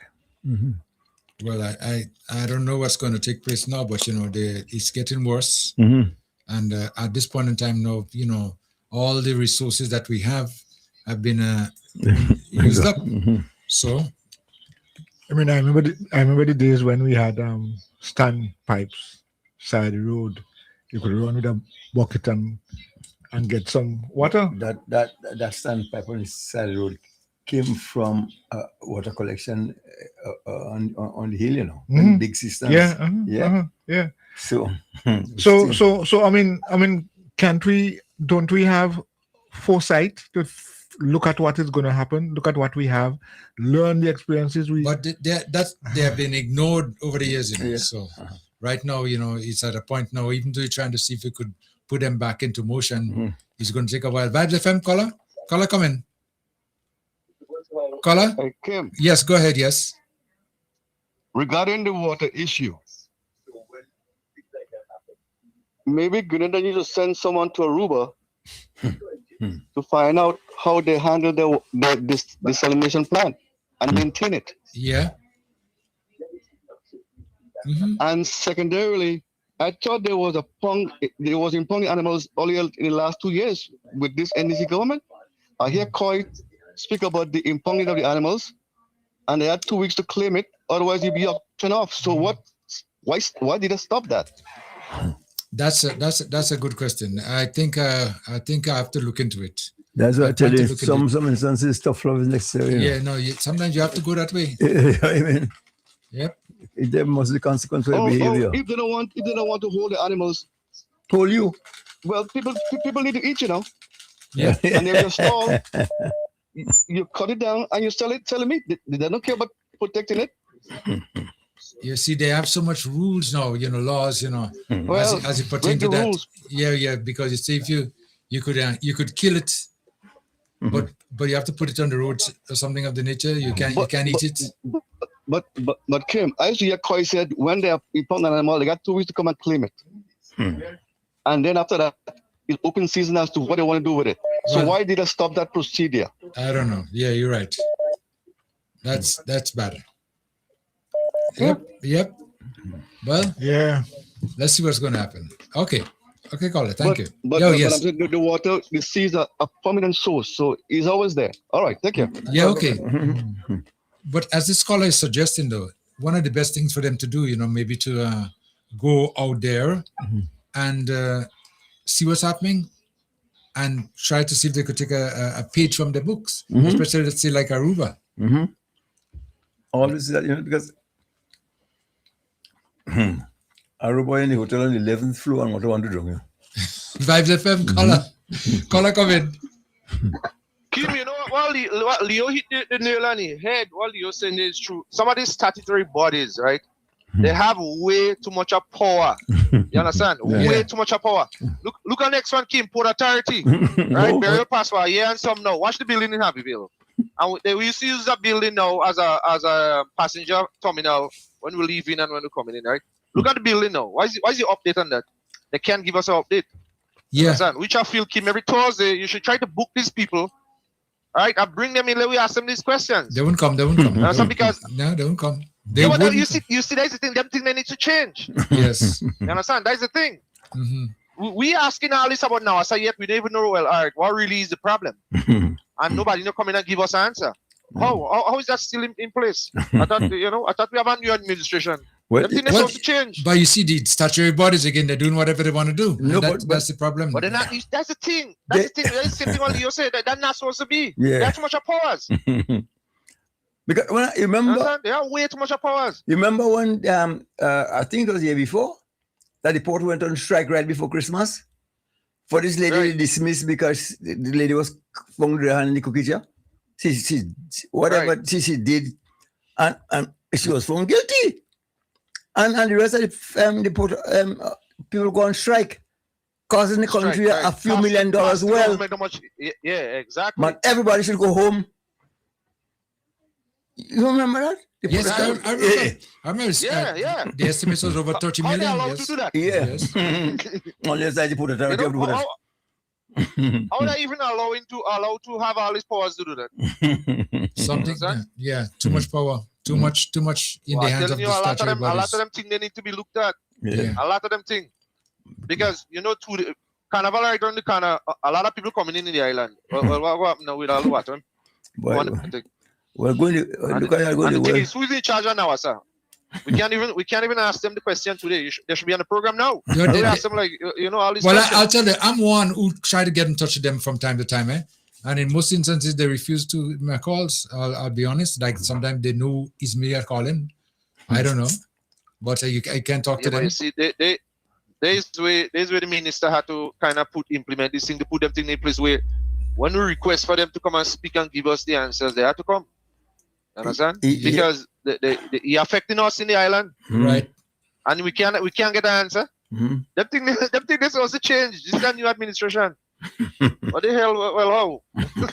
Are we still living under this? Oh boy, you're hitting it right. That's crazy. Yeah, it's crazy. It is crazy. It is crazy. But what are you gonna do? All right. Now I go to the people come first. Yeah. Let me try to take another call quickly. Vibes FM. Next caller. Caller, you on? Caller, come in. Yes, Nick. Yeah. You mean you all have a water problem in Carrickwood now? Big problem. Yeah. I just returned home. Give me a briefing on that. Well, let me tell you straight out. Nawasa supplies us, especially, almost all over, but in the Tong area in particular. With the desalination plants, that's where they usually get the water, to get to us. And the plant has been down for maybe almost 2 months now. And there is no indication that it's going to be repaired soon. And we out of water, we dry. I mean, all the resources we have, we use them up. Let me just step in here. There is a trend in Grenada.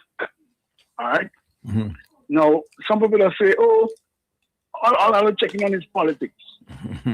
Well, if you have a broad scope, you have to bring in politics. You have to ask yourself, why now such things happening? And a company as Nawasa, they should be able to know the parts that they will have to change after a period of time. Okay, how much hours that part gonna last for, and whatnot. Yep. And so you bring in these things there. So when the pump or whatever breakdowns, you have the parts because you can't get it in Grenada. Yeah. So you should have it with you. Why? Come on. You see, these people and them that are in managerial position, I was want to wonder sometimes, how they thinking? Are you waiting till something happen? Okay, before they get up. They're not proactive. Look, I bring my vehicle by my mechanic. What I went to do, he make me know that there's more to be done. So he tell me, well, look, this is gonna last about 2 or 3 months. This may give you 2 weeks. Change what you could change now. I buy parts and I have it home. Yeah. Just waiting. So when this part's gone, I go and I take the part home and I bring it for the mechanic. Yeah. So now I start waiting until a part done to bring in. You see, now, this management have to shake up. And caller, what you see, and as a water service, that's what it's called essential service. Essential, yes. You don't need another. You can't do without water. No, food and water. Look, I talked to Kim. I think it was sometime early last year, and I asked him how much water the people need in Carriacou because of the desalination plant. I can't remember what he told me, but I said that instead of Nawasa having a small plant, bring in a plant to supply. So, for instance, if Carriacou gonna need, let's say, 40,000 gallons of water per day, I'm just calling out a figure. Right. Okay. Bring a plant that will come up to speed. Okay. So you're not banking on only that 40,000 gallons of water. People using water going back to their own tank. So in other words, your reservoir should always be full of water because it's not river now, it's from the sea. In Grenada, whenever there is hot sun, the water level drop in the river less in the dam, less in the treatment plant. When you're taking water from the sea, you should no way have a shortage of water in Carriacou when you're taking it from the sea. Get a bigger plant to produce more water for the people of Carriacou to use. And those parts, they know that when one, don't wait till he won't to import it. Suppose then get for the next 6 months. What happened? Well, it looks like that, because if they cannot even tell us now when they will be able to put the service back in motion, which means that they have no idea, and we already gone 2 months. And when they're buying pumps, they should know from the company they're buying how they're getting parts. Because the parts wouldn't live forever. I mean, something wrong somewhere. The government have to deal with the statutory bodies, even within their own ministries. You go to them, everything sign up for you, yet there is delay. There is delay. Yeah, those who go to the development bank, everything sign up, it is approved. Yet it's a back and forth, and these things have been done deliberately. Who's getting the blame in the end? The government. Yep. That's why you see the politics must play. And I find that the Prime Minister should open his eyes wider. Those that are undermining, move them from the comfort zone. I ain't saying fire them, Put them somewhere else to work where they have less effect. I find that stupidness. Teachers, 2 years, teachers couldn't get pay when everybody's name was on the paper to pay and the money is available. How come they telling me 30 art teachers didn't get the money for 3 months running until the union has to come up? Last year, same thing again. 2 years in succession. This is an undermining situation I'm looking at, you could only know based on what you see going on. And who don't want to sit like that? Too bad. And this Prime Minister, you see where election is around the corner, those enemies will try their best to create problem in the comfort zone. I say, send them elsewhere to work. They are public servants. Yes, government have places where you could send them. Kid remove a lot of those who he feel is NDC supporters from the RGPL. Now you interfere in national security, no? Yeah. You're sending a superintendent to manage the bus terminal. You take the one that was managing the prison and send in the bus terminal. You take a next one again, you put him in the terminal, the bus terminal, and then you move him to the cruise ship terminal. This is senior officers you're moving because why? You don't think that they're supporting you. And then we watch him undermining taking place, and we're doing nothing about it. You see, if there is no money, I could understand. But the money is there. Why these teachers were not paid on time? I remember Nazimbok went away, I think it was a day or two before salary had to be paid.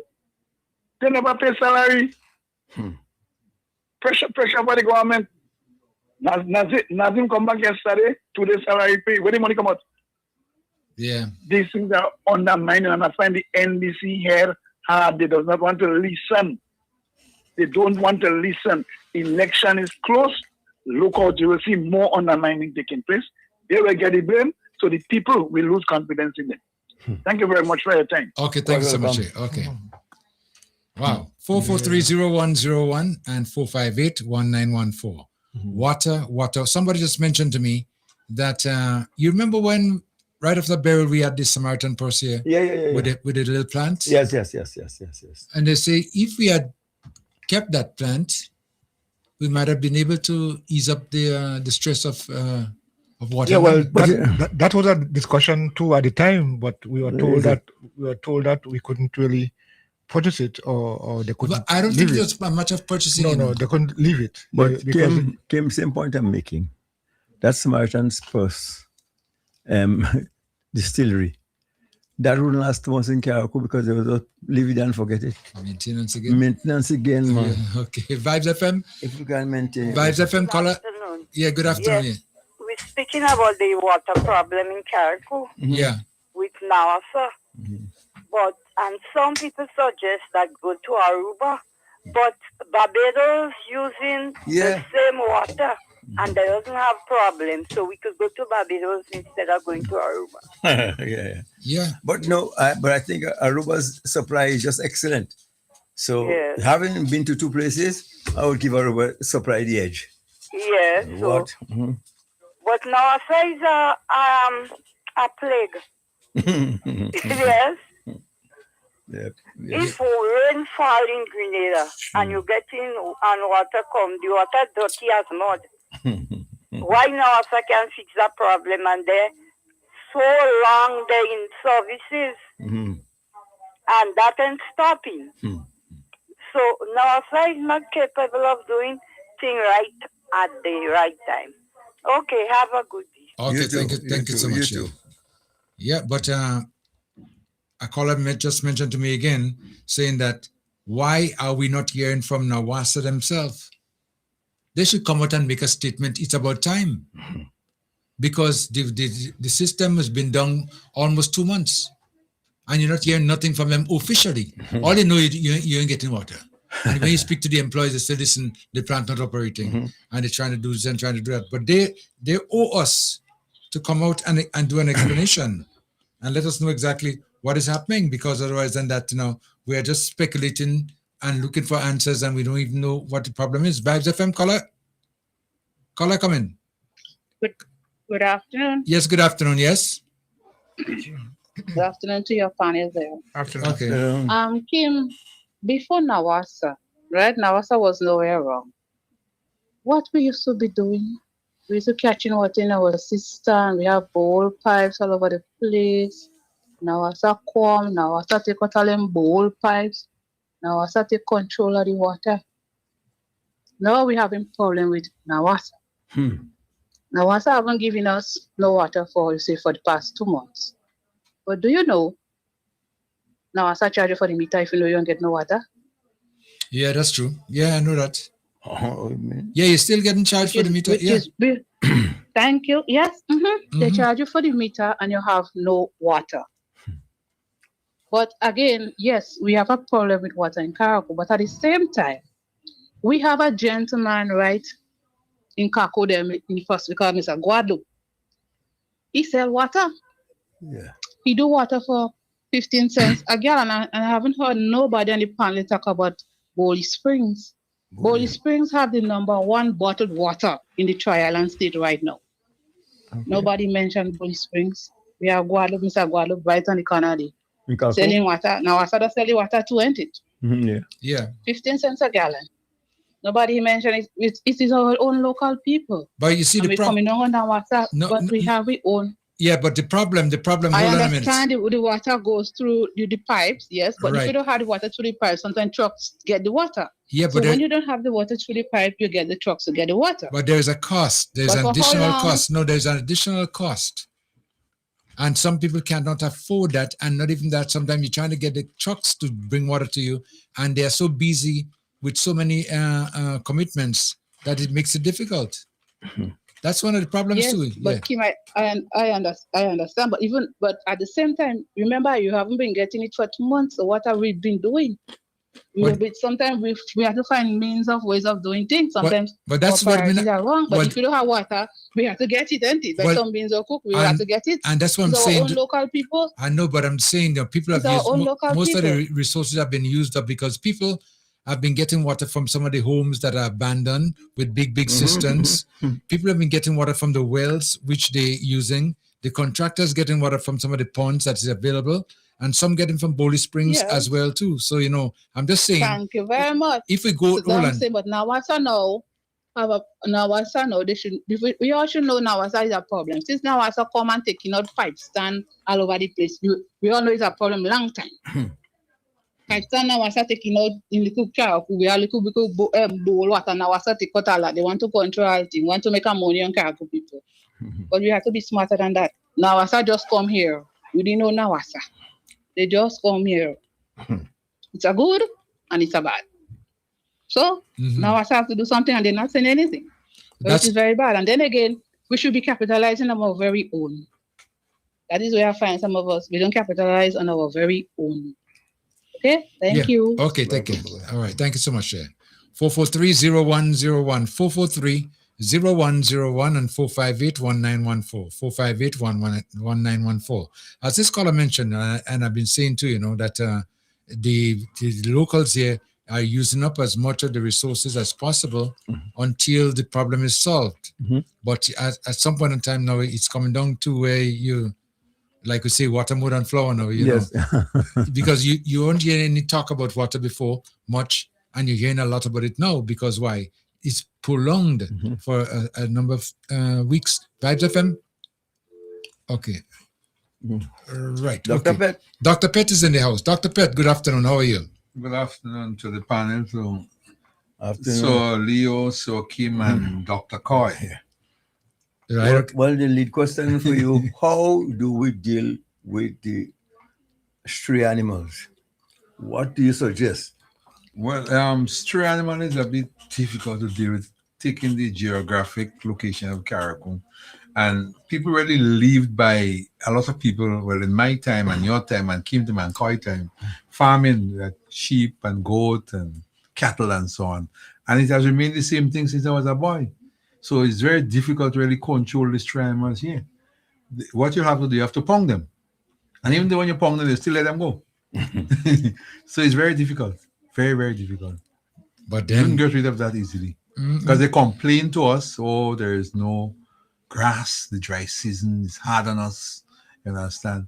I think they have to produce a little bit more grass here, pangola. Like cut it up in different sections and sell it for the people. They are planning to do that in Limble, to grow grass in the field. They have a number of acres of land in Limble. They have to utilize it, grow the grass. When the dry season comes, sell the grass at a reasonable price. So the people who have sheep and a proper pen, they could able to feed the animal. But they are saying no, there's no grass. So they have to let it go to and look for grass. But there are some farmers, hold on. There's some farmers that have a number of animals and they don't have any land to rear them. So but to say to have grass, I see one cattle rib. The cattle wrong as they're wrong, yeah. They're wrong as good times. Yeah, good times. Them cattle small. Because they're going to people's garden, destroying the garden. And they eating, so they're not ponging them like before. They think they have the ponging system in place again. I think we've got to set up a big beef exporting business. But the days I know in the dry season when we used to rear animals, and every now and then you go up in the bush and you start to cut some of the trees, some of the Gloricida and all these things that the animals would eat, and bring it for them. We used to do that. So that practice is no longer in existence. I mean, what? Not time. They have time to do it. But gone are the days. Now is computerized and everything, computer and TV and so on. We never have no TV. So we have to occupy ourselves doing something by going and cut grass and cut bush. No, young people do not want to do that. Gone are those days. If we could have sent the grass for the animals via WhatsApp. or TikTok or Facebook, Instagram. It might have been better, but we don't have time to go and cut the bush, go and cut the grass and so on and so on, bring for the and bring for the animal. We don't have time. I mean, it's sad. Not that you have time, you're not utilizing the time for the right thing. Yeah, because they have time. The time is more than the time is watching a phone there, you could build a castle. Yep. Well, I don't know, but we have some serious issues that need to be addressed. And if we step on them, believe me, we're going to have a lot more problems than we have right now. And one of the things I'm suggesting too, that we should start acting on giving notices, finding out who the owners of certain properties, especially in Hillsborough, and give them an ultimatum, use it or lose it. There are some properties, the owners are gone dead, whatever have you, and just sitting there as a blight. We have to clean up the town to find out who's that, this block or not, who it belongs to. So we know, and if we get to communicate with you and say, well, we need something to be done about that place. Kim, the last time I came here, we spoke about the services that we provide. I want you to give me 3 minutes at least, just to highlight some of the good services we have been doing. I don't say myself, but the team, the veterinary team, have been doing for Carriacou and Peter Manning. Just about 2 or 3 minutes. Yes, go ahead. Yeah. So we'll just start with services provided. For example, from January to December 2025, remember we had burial.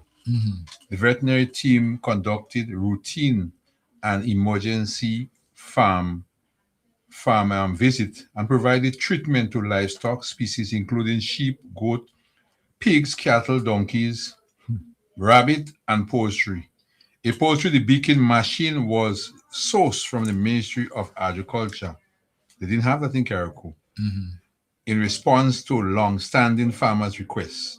While limited poultry operation exists, an initial farm visit was conducted. The beacon was postponed due to electrical malfunction of the machine, but now it is rectified.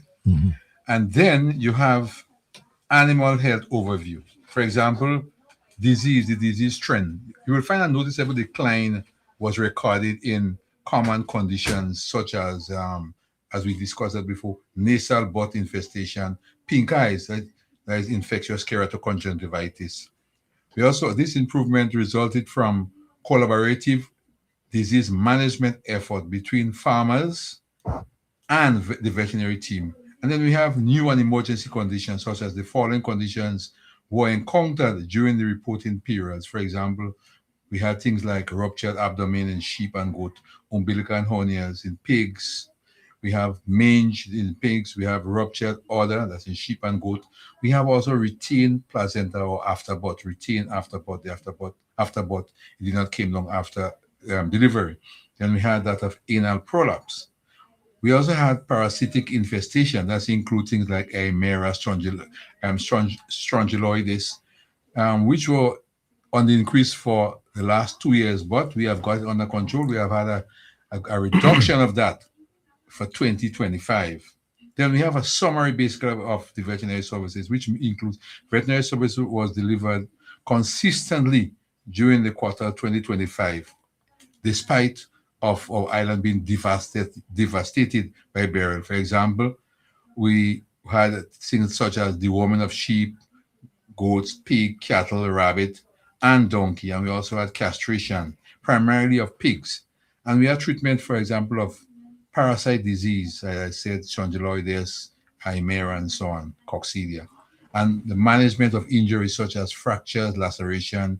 We had a lot of dog bites from sheep, biting of dogs and from dogs and so on. We had reproductive health interventions such as dystocia. We had retained placenta, which I spoke about just now, ruptured udder, and galactia. Galactia is that the milk let down, there's no milk let down from the cow or not from the sheep, not from the goat. And we have things like nutritional support, such as giving vitamin, iron, vitamin B complex, and so on. And then we had problems, emergency, that of follow-up. We do a lot of follow-up with treatment and so on. So that was basically for the year 2025. We basically had treated 786 animals. Wow. 786 animals. And I think that is a big plus for us as the veterinary team.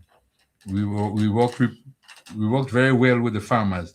We had key interventions which include that of disease control, parasite management, reproductive health services, emergency treatment, and also we had that support initiative for farmers. The farmers did support us and support farmers with that of fencing. They got a lot of materials. They got black water tanks were also distributed throughout the trial and states, although some people say they did not get some of the tanks, which was not good at all. So basically that was what we did for 2025, despite the big challenges of burial. Oh, that sounds good to me. You guys did a lot of work. I wasn't even aware of so much things being taking place here, as it pertains to you, your visits, and to what's been taking place in agriculture. But it's nice. But you mentioned the beaking, though. And where's that machine located? No, I got that machine to the military. I asked them for that machine. It was about 2 years ago, and they ordered it. And it is the ministry now. Uh-huh. So if people farmers and things, they have chicken, They call that cannibalism. They usually prick the other one. Yeah. Probably lack of calcium, minerals, and so on. So we usually cut the beak, or they put something like eyes, like glasses. Mm-hmm. Yeah, we cut the beak. The machine just cut it short. So you don't have, it'll be very difficult for it to be pricking the other chicken. Because you see all the skins, the skin of the chicken is just red, inflamed and so on. So all that problem will be solved. So they could call me, they could call the ministry, could go and cut it, cut the beak. Because people have 200, 300 chicks. Let's say the farm in what do you call it, Cherry Hill. Yeah. Bibi, she have a number of, we had to go there and we have to do some work for her, cut the beaks. Okay. So now you Caracou, things are going well. Well, it's nice to hear that, And you just mentioned also, but what about the hatchery? I know there's one that has been installed in Grenada now, Is it complete as yet? I know of the hatchery in Crowshoe. I don't know what the hatchery. There are a few hatcheries, little bits and pieces. People have little hatcheries and so on, but I'm not aware of that. I know the one in Crowshoe, the 1 day chick. Yeah. You get it in 1 day. That one is functional. Okay. Let me just take a call quickly. Vibes FM caller, come in. Kim, I got it back now. Okay. Well, which one you get? On what? The 101. 101.3. Okay. God bless you. And you're in St. George's? Yeah. All right. Okay. What part of St. George's, by the way? Huh? What part in St. George's? In the town itself. Oh, in the town. Okay. All right. Well, thank you so much. Okay. All right. Well, I know the frequencies are up, and the 101.3 FM is in St. George's as well as the 106.3. So we have two of them inside of Grenada. Even in Caracou, you get the 106.3. I get it in Granite Town too. After I pass Broad Grove, kind of go down. Yeah. So when you go behind up to Granite Town, get it final on the side there. To Broad Grove. It carve a little, but it comes back again when you get into the tongue of St. George, and then you have the 106 could pick you up, So one way or the other, you can't. You could always change it, But that's how 106 is on the western side. Further west you go, 106 is a better frequency to work with than 101. Correct? Yeah, definitely. Yeah. Mm-hmm. Yeah. So somebody located in the south of the island, Grand Anse area. Let's say housing scheme. Anyone. As a matter of fact, I get calls sometimes from not Point anymore, it's Bishop International Airport. Yeah. When them guys sometimes sit down playing the dominoes and say, well, we're locking it down to 101. Yeah. I say, yeah. I say, what if 106? You say, well, two of them, but we choose that, Yeah. So I know, So educate me, your transmitter. Yeah. It's been upgraded. Yes, I did, yeah. Okay. Yeah. After burial. Okay. When you see you're going to come back, you have to come back better. Yeah. But I've never tried 101. I always put my radio on 106. 106, okay, right. Well, I thought you couldn't get 101 in Grenada. No. As a matter of fact, what happened to the 101 signal is because of where Caracou is located, in the center here. The older St. Patrick's going into Guave, all down St. David's going down into Grand Anse, The only problem we have, you see, when you get to Granitan, the drop behind the hill creates a problem. Okay. Because FM signal is a direct straight signal. Yeah. It's not like AM. Rise and fall. Right. So that's the AM. And then because of Caracou, where we're sitting on, our backyard is Union and Myro and Canawan, Bakeway into St. Vincent again. So we good. We're good. Yeah. So anyway, you are in the area, most likely you could tune into one without a problem. So now you know. So when you're driving, sometimes you could make a little switch and do your little check, something like that. Well, I noticed, that you here, Dr. Pett, today, and I know that you come up here on a weekly basis, committed to Caracou. You have done that in 2025, and 2026 is no different, right? Going on 4 years now. And you have seen quite a number of, improvements over the years. Yeah. Because based on that report that you just gave there, I'm very much impressed that you keep such records. So at the end of the year, you could compile it and let us know what took place. Yeah, the whole year, things have been, despite the devastation of Barry, we still walked, Even the 3 days after the hurricane, I was up here walking, taking the stench of the animals and looking for what they survive and so on. Yeah, and you were very daring because I can remember certain things that you did. I said, wow. But what have you noticed, with the farmers and those, the animal industry? Well, the farmers have, they have they complain about the fencing, and I think that's the main problem. Some of the animals have disappeared. You expect that, but I think they're starting back to pick up. They get fencing, they start to fence and so on. In everything, people depend on the government, which is bad. You have to help yourself sometimes. But that I tell you what, if what's going on there now, if you get a good fencing area with good strong fence, you're getting back your money in no time flat, Yeah. Mm-hmm. Yeah, because you put somebody secure there too. You either come get it at a certain time, sell it, or push it. It's a good investment to make. Yeah, right now. yeah. But you got to just know exactly what you're doing and go ahead and do it.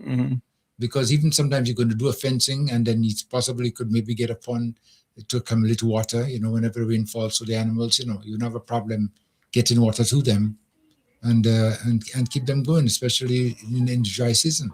But I usually tell the farmers and some of them, I don't know, I said to them, if you're building a pen, build a proper pen. So when you go to certain places and the pig is in the mud, I said, look, when I was in Carrick with a little boy, 5-10 years, we had this thing. This is modern time. Build a proper pen. You have a concrete pen. You have doors and you have water and so on. Some of them, they just don't do that. They make it difficult. You want to go and see about a pig and the whole pig full of mud. You can't catch with a pig full of mud. You understand? And that's the problem we have been encountering. You go to a farm and the fence is not properly put up. They don't even have a door. You have to hold the wire and hook the wire to the wire. I mean, come on. I mean, it doesn't take you much money to get a few pieces of board and make a proper door so you could enter. So the animals get loose through this fence sometime. And that's the problem we're having. Yeah. But they need to rectify that. They need more discipline. But the whole of not Dumfries but Limley is I don't know, thinking of doing some wind farm or solar farm. They still do that? I have no idea. Well, the solar farm is the solar farm is there. Is there, and they are trying to see if they could put it back together. That's what the whole of Carrick. Yeah. The solar farm is still there, but I mean, it was destroyed badly with burial. A lot of the panels. They lost a lot of panels. And people stole a lot of the panels. Yeah, but they're trying to put it back. So I guess within the next year or so, it should be up again and running. Because it was supposed to be assisting with the cost of electricity, because that's supposed to be feeding into the Grand Lake system to reduce, costs. But it's a matter of time now. But it is so sad. So I think we lived in Carrick when we were young. It was different. When you look at Limley Farm years ago with Barrett and Mr. Hope and Mr. Alexander and Winsboro, the farm was real nice. Yes. No, there's not even before the hurricane, there's not much on the farm. And you have massive acres of land. There you could do things. You could rear cow, sheep, more goat, more pig. Just make the place look nice. I don't know. And it's not because of NDC or NEP. All the government come into power. It's the same thing. This one is trying the best because you're bringing in the sheep and so on, try to get better breed and so on. But over the last 20 years, 30 years, it has been a disaster. Well, you see, the farm, when we were growing up the farm was a place we used to go there to get service. And it was well organized. And the names that you just called, they took a lot of pride in making sure that the place was well kept and you could get the service as well too. Absolutely. And but now you don't have it anymore. So everything just gone down the drain. Yeah, just gone down the drain, just like that. Boy, it's sad, when you look at a situation like that, which should have been more developed and utilized, because as you mentioned, the farm is a massive area going up into the hillside. But they were going to privatize the farm, remember? Just before the election. Some tree company, but they followed the grace with the government. They took the money or something like that, and the deal didn't go through. You mean they were going to privatize the farm for Trinidad company? Yes. Because nothing was being done on the farm. Right. So, I think after the election came, the government probably didn't know they would lose the election, and the thing just went sour. I think, if I'm not mistaken, though, because I was following that up for a while, though, but I think the deal fell through before the elections. Yeah, before the election, the deal fell through because something wasn't right about it. I forget all about it now because I had to do some reports on it, as to the progress. I think the people they thought that the government, how they saw things were going, that the government would be out of power. So probably they just decided, well, let's don't go to that. So they had good connection with the past government. That's my belief. I could be wrong. I don't remember the whole story now, so I don't want to make too much comments. But like I said, I did cover it, and I was looking into it, and I did do some reports on it. But that's a while back now. Let me remind our listeners, we only got another 15 minutes to go inside the program. 443-0101, 443-0101, and 458-1914, 458-1914. If you want to call and be part of the exercise, feel free to do so. The lines are open. But yeah. Okay. Go ahead, Talia. No, talking about now a few things. The Hillsborough recreation ground. So things are coming back nicely. Yeah. So would they have to do some planting there? Some grass or artificial grass? You don't know what's going on there. Yeah, they could plant the grass. I see they're doing that in Honorable Telescope, doing that in St. Paul's, artificial grass. It look nice. It will grow and spread. They fix up one of the pastures, bulldoze it, and flatten it nice, and they stick in pieces of grasses to it. Yeah. So I think they might do the same thing here too. Well, I think so. Based on what I see happening there, they're trying to get it ready for the carnival season, which is just a couple of weeks away. Wow. So it's a lot of work to do because the fence, if you notice the wall, they've been putting that back up together to the enclosure. Yeah, what date is carnival this year? The 16th and 17th. Yeah. Well, I don't know who's been doing the wall, perimeter wall, but something wrong there, boy. So you got the blocks on the before you finish. Which wall are you referring to? The one for First Avenue. Yeah. First Avenue. Okay. Yeah. Been on going on for a while. Well, they're trying to get it ready for the season. So hopefully by the time. And I heard mentioned something that they might be considered now. That Hillsborough Recreation Ground. Everything that we have in the stadium should be there, Well, this is something that was talked about, for the longest while, because up to this day, I don't understand the reason why the stadium was, all the events were put down there. When we could have developed the Hillsborough ground for all the activities. Yeah, we could. But for some reason. Well, you see, there's a dime to be made. When we got the money for the Lauriston mini stadium, so you go and let's do something proper in town, but the kickback or whatever the deal was more favorable to it done in Lauriston because they said to them, do not put that stadium. The stadium where it is. The airport. Yeah, it's going to interfere with the improvement of the airport. And that well, I had personally, you see, in those days, I used to be very, very interactive with our minister because, we were never on good terms per se, but, I was like a thorn, as always. But I said to him that the money that we were getting for the stadium that they were going to put down there could have done the Hillsborough Recreation Ground proper. Yep. Proper with bleachers, toilet facilities, rest areas, restrooms, everything like that there. He could have done, they have a Vale playing field, same way. Could have done Dover the same way and could have done Mount Pleasant the same way with change. I remember putting that proposal to him, and basically he said to me, they have to do it there because, some kind of commitment with the Chinese and some kind of 9 yards, whatever, run, whatever. And they end up putting it there and then look at it now, because the location is not the best because of the airport right on the side of it. And they complaining that in case they were to be doing some sort of a emergency landing at any time with the aircrafts, and there's something happening in the stadium, it could be a disaster. You never know. So let's, just a matter of time. Let me take a call quickly before we respond. Vibes FM, caller, you on. Caller. Okay, alrighty. Okay, we're going to go back to that. Okay. Mm-hmm. Yes.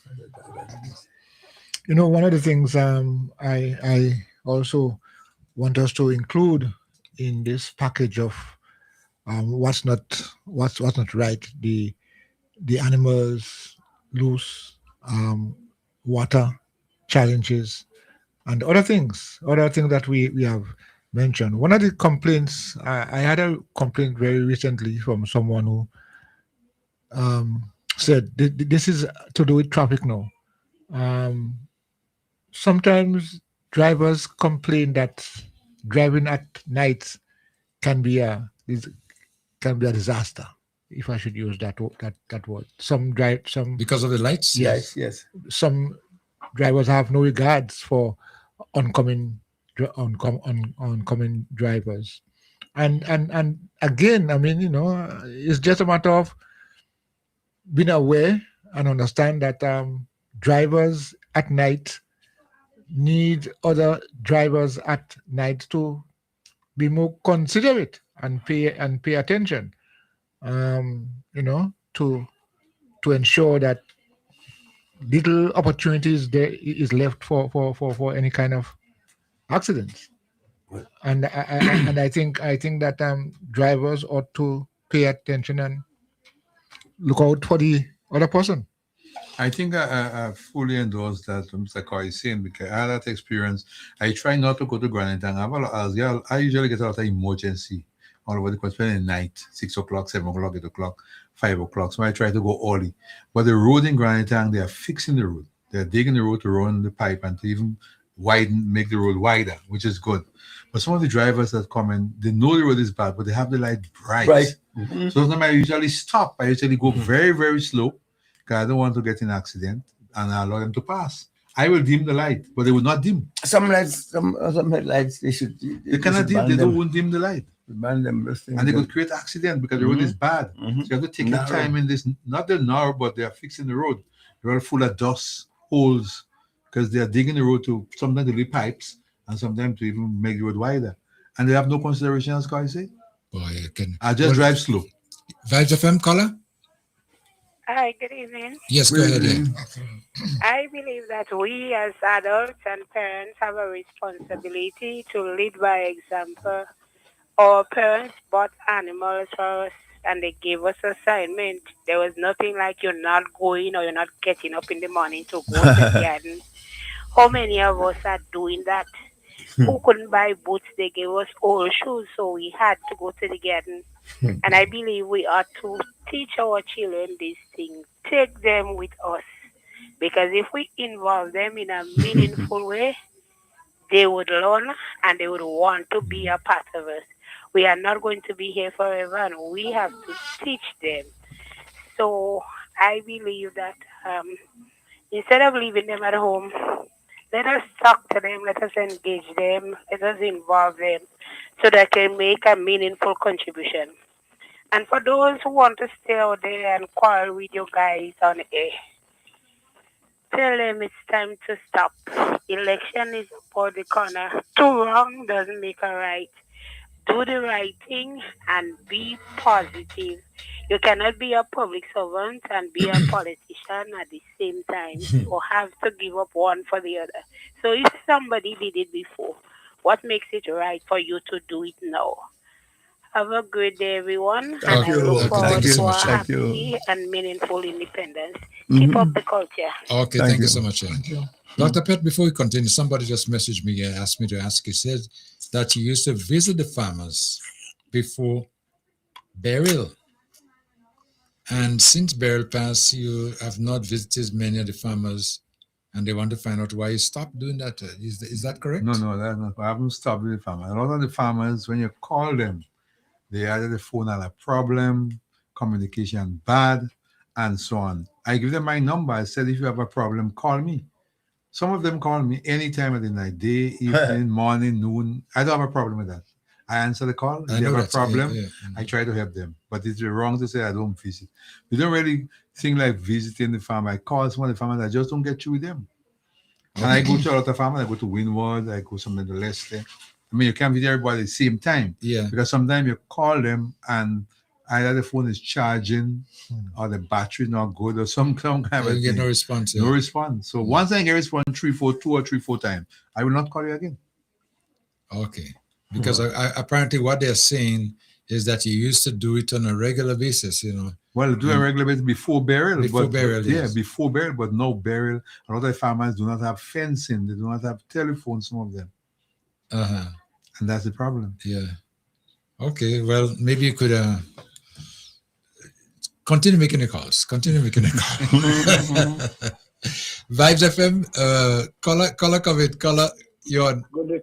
Yeah. Good day. The gentleman who were having problem in getting the station this morning, I think he was not programming properly on his radio, because Vibes FM program from Granite and come out of the St. George's. Yeah. And it's on. Yes. But he wasn't getting it because he was not turning the knob properly to get the frequency. I figured that. It wasn't that problem because the radio, that FM was there in the south, right, in the town, wherever I go up to the Granite town. So I think the problem was with him and nothing from your own. All right, great. Okay, thank you so much. Okay. Right. No, I know we want to experience any problem with our signal because I could monitor it from here.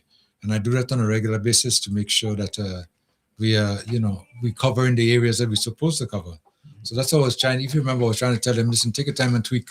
If you have a digital radio, then, make sure the numbers are correct, whatever. So anyway, that caller just confirmed. Yes. But do you have any kind of limitations as far as your the reach of your transmitter? They have not really given that to us, to say, well, you could only broadcast 100 miles or whatever. But I'll just tell you one thing, though. The more you try to drive your signal, is the higher your utility bill is. It's up to you. Okay, I understand. It's up to you. The more I drive, right now I could push out about 2,000 watts. I'm telling you. Well, mine have been in reverse. No, and sometimes we run just about, like in Caracou here, I run about 600, and I'm capable of doing 2,000. But why am I going to send my signal up to Dominica? But who's responsible? Who are you indebted to as far as the signals goes? Who you have to pay? You have to pay. Ectel, in Grenada. Okay. Eastern Caribbean, whatever, telecommunications. Telecommunications. Yeah, right. Yeah, we pay Ectel, and they didn't really limit us on how far you could go. As far as I remember, But you have to use a discretion to know whether or not you could hit the distance. But one of the things that you would understand too about signal is that if sometimes you might hear Trinidad station coming up on the same 106, you never know, right? But if my signal is stronger, it's going to drown theirs out. So sometimes it doesn't make sense me trying to push a signal inside of Trinidad and that signal is being used inside of Trinidad. Okay. Because when you get down there, the one in Trinidad stronger than it, you're going to drop it down. Yes. So you have to just balance yourself and see exactly where you want to reach and you go accordingly. So we sometimes do tests and to say, how is it sounding here? Are you getting me here? Are you getting me there? Should I drive a little bit more? Whatever, so. But we, even though sometimes you listen to Kem a lot, and they say doing checking, right? Yeah. To see how well we penetrate. Roll call, right? Yeah. He calls it roll call. Okay. Yeah. Where you calling from? Talking about Trinidad, there's a caller who used to be calling from Trinidad all the time. In fact, he's from Grenada. I knew him. I'm saying that because I haven't heard from him for a little while. In fact, I haven't heard from him for the year. Since we started, so just reaching out and trying. But I think he used to be calling, if I'm not mistaken, before this government came in. Wasn't he? He was a regular caller then. Yes, he was a regular caller. I think sometimes we need to probably or two of suggestions from the public. Yeah. Somebody tell me when they heard a student today. Sometimes I have to say, thank you, we got to move. Tim, before you finish, so back to the caller who had called about the visits, I will try to convey a meeting with the minister, so we'll have a meeting with the farmers in Carriacou. We have done that already, but what you'll find is that when you have the meeting, when you call a meeting, the farmers don't turn up. A lot of the farmers, and that's the problem in Carriacou, they don't turn up. You understand? But they'll complain. Oh, yeah. You understand? But so I'll talk to the minister and then try to have a meeting with all the farmers, interested farmers, so they could launch a complaint if they have any complaint and so on. What's the problem? How we could help them better the livestock or poultry? Yeah. So I try to have a meeting, talk to the ministers, we'll have a meeting with them. And I'm asking them to come, don't complain. Don't send texts and complain and we don't visit them. They do not come when we have meeting. So please come to the meeting. And then we'll discuss a lot of things of importance. Yes, all people in Robert rules are not friends, you know. You don't agree? Not at all. Robert rules. Of others. Yeah. What they want. All right, so we're getting ready to wrap it up. First of all, Dr. Pett, I always thank you for dropping by, sharing the information with us. You told us a lot today, which we're not aware of, But those of you who know you've been coming to Carriacou over the last year, for a couple of years, 4 years. Yes, yeah, but the report that you gave from last year, since Beryl passed, is very impressive. And I'm asking you on behalf of everyone to keep up the good work, but don't forget to visit those people. and tell them, do not forget to come to the meeting when you summon them. Or one tell me, say, I want to call the station, but I don't want to embarrass Dr. Pett. He's a nice guy. So. Okay. Or they'll come to the meeting. I guess, hope so. So Leo? Yes. Yes, your input in whatever you're interested in is very important. And if you didn't say anything, nothing is going to happen. So you must say what you think, and your suggestions are always good. And don't think you're not smart enough to make a suggestion.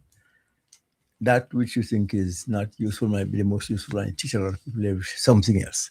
Definitely. So speak when you have to speak. Because when you speak when you have to speak, we all learn.